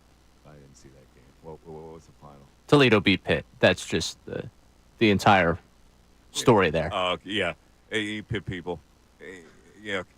Again, I had to set them up for it. Yeah, I'm sorry, could tell. guys. I got my hand way down, too small. Don't even, start talking. Wait, this may have been it, Ray. Your nonsense. Remember earlier in the show, I said I couldn't remember why Mike's name came up with Penn State. That wasn't it. That was because that was last week it came up. Gotcha. I said there's someone that I would hope was locked into that Pitt Toledo game, and you and Amy were like, there's no way he was locked into that game. Yeah, that's right. Yeah, that's a good point. But. All right, but the big discussion today has been whether or not the Eagles should play Saquon, and I said before the break, maybe who's on the broadcast crew for CBS is going to change the opinion. I doubt it, but this would have been more poetic justice. Not only would Saquon be able to do it against the New York Giants, Tiki Barber is going to be in the broadcast booth. And if you remember back when Saquon signed here, Tiki said, "You're dead to us, Saquon. Good luck. You're dead to me." See, that's another reason why I would love to see him play, just to shove it up his keister. And then remember, Saquon clapped back at Tiki and said, "You've been a hater since I got to New York, and all the dead to me talk, don't smile in my face when you see me." Mm-hmm. Oh, this would be like the mic drop. I wonder if he's going to go down to the field and smile on his face. Or is Tiki going to be a coward and not face the music?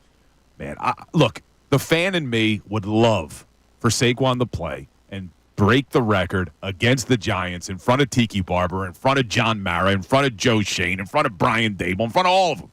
There's the Joe Shane mention. Yeah. Well, we're not going to have him much longer, right? He's definitely losing his job. You Is know, I he? worry about it. He should. He better. I think you're going to be up at midnight tonight just thinking about Joe Shane's job. You're not going to be up for the new year. You're going to be up thinking, man, has he lost his job yet? Is Brian Dable going to lose his job? I mean, Mike McCarthy probably, after the Eagles just dominated the Cowboys, I think that's the nail in the How's coffin. Brian Dable not lose his job? You got to start all over by drafting a quarterback, first of all. People are freaked out that that's the number 1 pick. You're still going to be able to get a quarterback. You got Shadur Sanders and you got Cam Ward. Yeah. Like right there. I looked at a mock draft yesterday, and they had Sanders going to them at 4. Yeah, they're fine. So you would fire Dable, and you'd fire McCarthy. So there's going to be 2 new coaches in the NFC East next year. Do I have any choice? I don't know what Jerry Jones is going to do, but the Giants have to do something like that. What has Brian Dable done to deserve to come back? Nothing, really. Yeah, you got to move on. All right, Rob in Philly. Rob, you're on 97.5 The Fanatic. Rob. Yeah, how you doing, guys? What's up, Rob? Yeah, I think that Saquon, they should give him a record. I mean, there's only 8 other guys, including him, so 9 altogether that got him 2,000 yards. It's a 40-year record, to your point. These guys are professionals. I mean, it's just like if, to your point about the baseball, if a guy's pitching a no-hitter, you don't take him out because, he pitched 100 plus pitches in the bottom of the 8th. It's like, you got to pull him now. I'm like, no, you let the guy get the no-hitter. Same with this. You let the guy get the record. I mean, otherwise, why pull him last game? I mean, the Cowboys were beat down. He could have got another 50 yards off of them if he wanted. Yeah, I don't know why he pulled him in that game, but I think Bill was right about, because we were talking about this when it happened. The fact that he pulled him out of that game means he's probably not going to play him in this game. Hello? Yeah. The fact that he pulled him out of that game probably means he's not going to play him in this game, because the goal was just to get 2,000, get him out, get him safe, the whole bit. So he's probably not going to play in this game. But you see, that makes no sense. To your point, if the Cowboys were beat down, he could have probably got another 100 so yards, not worried about injury. The guy, the O-line. Well, he didn't want to risk it anymore. He got his 2,000. That was the achievement, and then he called it off. So this is all probably a charade that we're talking about this because Sirianni's probably already made the decision. You can make the case he made the decision when he pulled him out of that Dallas game. Yeah, I mean, I just I don't think you do that to a guy. I mean, you get somebody like this who takes pride in the record. I mean, he mentioned it in the press conference. If we're talking about the record, then OJ got it, in 14 games and all that. So he's paying attention. So you kind of a guy like this. I mean, with the personality he has, I think. And to your point, I think the guy said the Cowboys. I mean, the Giants wouldn't lay down for him. Listen, Brett Favre laid down for Strahan so he can get the sack title. So why wouldn't he? Yeah, I just think that's the different one. Favre should have never done it. I didn't like it. But that's one sack. I mean, we're talking about letting a guy get 101 rushing yards. That's more than just one play, like what you saw Favre do. I mean, this is going to be you're going to go out there for maybe an entire half of football. I got to be honest with you. I think it will be extremely easy for him to get 100 yards against them. It's extremely easy, whether they're playing it straight or not. It goes without saying that he gets 100 yards. So if it goes without saying to break that kind of a record, then freaking do it. The risk is what? The risk is some intangible thought that somebody's going to get hurt. You remember what he had? You remember what he had in the first game against the Giants? Big. And they pulled him. That was where let the young dogs eat. He rushed for 176 yards on only 17 carries. And he only needs 101. Listen to me. It is impossible for him not to break the record. You're probably right. If he plays, it's a lot more likely he sets the record. I agree with you on that. Let's go to Fitz in Mount Laurel. What's up, Fitz? Yeah, I think you could have some more arguments you could use. For example, can you even name an all-time NFL Eagle right now? Another argument would Reggie White. Okay, well, there's one. Well, Reggie White was the best player at his position ever. So, yeah. He's the all-time Eagle. I would agree with that one. How about another point would be, who celebrates breaking the Champagne Open every year? Miami Dolphins. So it's also for the fans. I bet there are a lot of fans of Miami that break open the champagne, too. What, because of the undefeated season? Yeah, and don't you think... it's a landmark thing that probably is never going to happen. Exactly. That's why I'm so big on playing them. And would Sirianni be playing them if they were going for the undefeated season? I bet they would. You're a runner. You need one more mile to break the mile record. You're tired. Exactly. But you might get hurt. You might pull a calf. What are you going to do? You going to quit? No. You're going to go for it. And would Sirianni go for the undefeated season if they were undefeated? Would he play them then? I bet he would. Yeah, I don't know. I'll go to our Sirianni expert. Would your boy play him to complete an undefeated season, Bill? Probably. I think he probably would. So what's the difference? I don't know what he would do. He probably would. I just think something bad's going to happen. I've been born here, and I'm just conditioned. Things bad happen. It's not about something bad happening. They could play Week 18 against the Giants. They could sustain 0 injuries, and I still would feel better about giving them that rest, giving them that week off. And look, if I'm Saquon Barkley, because somebody asked me this on Twitter, Bill, you're saying to rest him, If you were Saquon, would you want to play? Be honest. Yeah, 100%. I would be pushing to play. Of course, I would want the record. And I'm sure Saquon Barkley, if they sit him in this game, may think about it the rest of his life. Wow, I wonder if I would have played. You can't legislate against an all-time record. We went through this with Cal Ripken when a rest would have benefited him. But no coach is going to deprive a guy of that kind of an achievement. And no coach should be able to do that. You shouldn't have, at a professional level, you should not have the hammer on somebody. But here's where there's a difference. Cal Ripken, playing or not playing, is an individual thing where you don't have to worry about anybody else on the field. A pitcher staying out there maybe to finish a no-hitter or a perfect game, you don't have to necessarily worry about everyone else on the baseball diamond. For Saquon to do it, you have to play 10 other guys on offense. All of the starters have to play. And when you say no, they could mix in other guys, absolutely not. This offensive line looks at this record like it's their record too. And you're not going to tell them, we're going to play Saquon, but Lane, we're going to start Fred Johnson instead. No way. He's going to say, this record's mine too. Play Lane, but Fred Johnson's going to play left tackle every now and then. And I'm going to stick Steen in there for a couple series. And you're still going to break the record. Steele's calling from Wyoming. Steele, what's up? First and foremost, can you hear me? I got you, Steele. All right, my friend. It's first and foremost a very, very safe 2025 to you, Bill and Ray, and families. Thanks, Steele. Same Wait, to you. Steele, aren't you usually in Ocean City? What are you doing in Wyoming, man? That's where I live, my friend. But I'm in Jackson, Wyoming, and this is God's country. If you ever, I want to get out there. No, I want to get out there. It's one of my bucket list things. What's it like in Wyoming or Montana? Well, it's the Grand Tetons. I mean, you got the Rockies, but the Grand Tetons, oh my Lord, just. Yeah, I want to get out there. That's my next vacay. And by the way, I might be the last call, Bill. Before I go, I am watering my bum tree. You didn't like that? You didn't like that answer? I liked it. It made me smile. I'm celebrating just a gorgeous New Year's Eve with 5 beautiful daughters and their families in this just God's country. But I'll get to my sports point, short and sweet. It goes against with you, Miss, but I look at it like all-time record, possible injury, or rest and a safer path to Lombardi. And again, I'll listen to your responses. I love the show. God bless. Thank you, buddy. Appreciate it. Oh, you want to answer that? No. But Happy New Year, Steele. Thanks. All right. By the way, before we get to our... Wait, Ray just sent me something. What? So when we were doing our top 10 stories, and I said I made the joke that number 11 was Mikey Miss returning to the Fanatic. Yeah. Somebody tweeted at Ray, does Bill Brown nose this hard to his bosses and former teachers? Sheesh. It was a joke, Anthony. A joke. Yeah. Was it in the email or was it not in the email? No, it was in the email as a joke. But yes, big news story. Mikey Miss coming back. It's a big news story. Tell your friends, tell your neighbors. Yes, tell everybody. Yeah.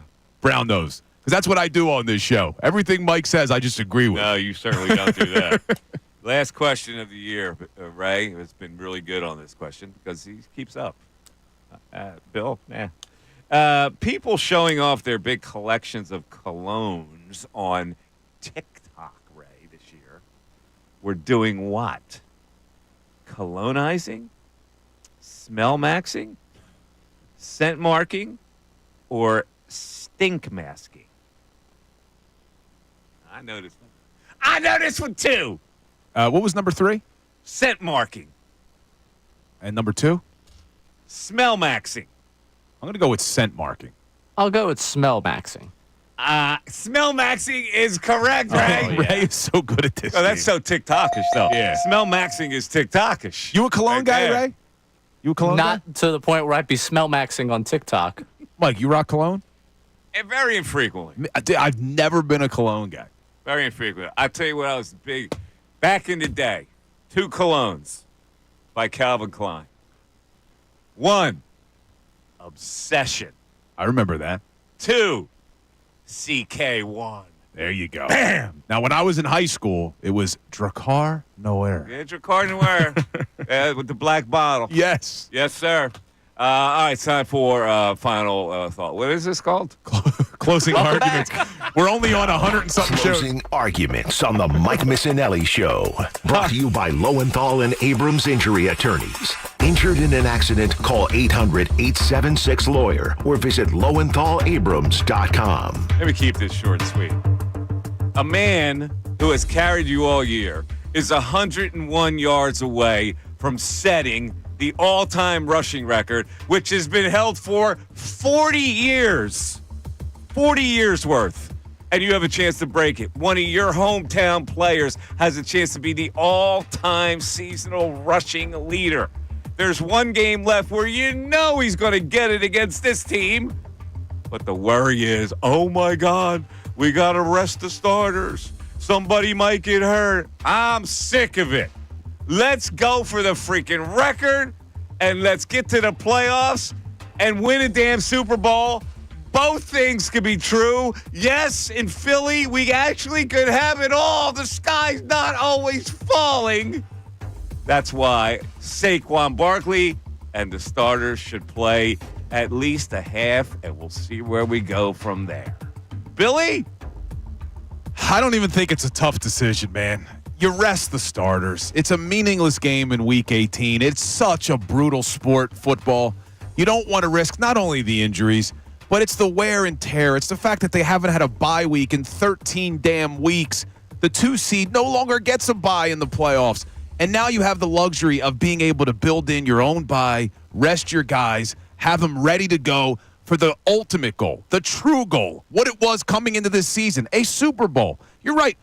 It's a great record. It's awesome. But it wasn't the goal coming in. It shouldn't be the goal now. The focus should be what gives us the best chance to get to New Orleans, and resting these guys, making sure they're fresh for the playoffs, gives you that best chance. You got to do it. It's a tough decision, I guess, as a coach, because you want to see your players succeed individually, but you got to look at the team more importantly. Who won the Super Bowl in 1988?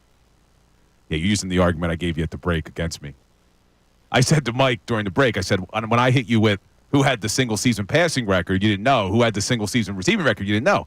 I said it's kind of a disingenuous argument because we're saying it's all about the Super Bowl. But if I just threw out a random year, most people couldn't tell you who won the Super Bowl that year. I'm guessing the 49ers? I don't know. Mike doesn't even know. I don't know. That's the point. Super Bowl, and that is the point, because you know who's going to be the all-time rusher. We've known it for the last 40 years that it was Eric Dickerson. And from this moment on, it should be Saquon Barkley. And we'll always remember it, and we'll always say, you know what, that dude played for the Eagles, who set the all-time rushing record. It's meaningful, damn it. Now, I have been saying for a few weeks now, Super Bowl or bust. If they do, in fact, rest Barkley, and they do, in fact, rest all these offensive starters to give up on the record, it's really Super Bowl or bust, man. Because if you're doing that and you don't get to New Orleans, that's going to hurt. Super Bowl or bust. All right. Again, please be safe out there. Happy New Year's Eve to everybody out there. Happy New Year's Day. It's a new year. Whatever your resolutions are, I don't do resolutions, but if you do a resolution, it shows that you want to change up something for the better. So I wish you all kinds of luck with that. Again, have a great night, whatever you're doing, but be safe. For Bill, for Ray, Happy New Year, everybody. Talk to you Thursday.